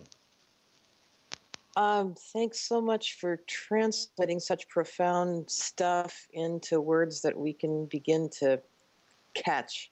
I hope they're And I was thinking about those. I feel like I keep asking the same question, and hear it now. We are all part. Here's the question. All of us in our day-to-day interactions in the real world, in the quote real world and our virtual world, we interact with a lot of people, and we are radiating, quality of energy. And I guess really, Lin, I'm asking sort of my same question. Can you give us some guidance on how to keep our motivation clean as we interact with others? Good. Keeping our motivation clean as we interact with others. Don't expect anything from anyone whatsoever who wants to try to understand or even come close to inquiring about what it is we're talking of in terms of cultivation, be it from any tradition. Don't expect anything, whether they can attain some type of understanding or not, be it as though they're just passing by. And why? And that's for everyone, even if they just heard this and say, okay, good, I'm going to do that. Why do that? Because you don't enforce on them or impose on them or influence on them any type of idea that they should be having a specific mannerism. You see, in spirituality, it is neither something spiritual or something mundane. The mundane is just that spirituality, and the spirituality can be so mundane and can even be annoying to some people when it comes to how it's being expressed out there. All of these things are so interconnected. So for all of us out here in this specific planet, radiating away all our influences and outflows, it's best to not hold a specific expectation on everybody else and really just focus on their own personal investigation. That's really more important. Once we can do that and we understand what makes our mind be the world we perceive, we'll start changing that and realize that it's our responsibility for the way things have turned out in this world and for ourselves. Well, this is really just fantastic, and I really look forward to hearing more from you if possible in the future. Sounds great. I mean, this is really fun, and yeah. Thank you, Kavita. Thanks for sharing your time generously, Lin. We all really appreciate it, and I'm sure it'll help a lot of people. It's my greedy honor and pleasure. I'm kidding. It's been a really great pleasure to have this here and have you guys meet you all. It feels like you guys are right in front of me. Well, yeah, thank you, Lin. So we've been Lin's website again is guizhenhui.net or guizhenhui.net. Thanks for your time, Lin. On behalf of Fox and all the members of Time Monk Radio and Webbot Forum, may you and your family have many pies to come. Thank you again. Thank you very much.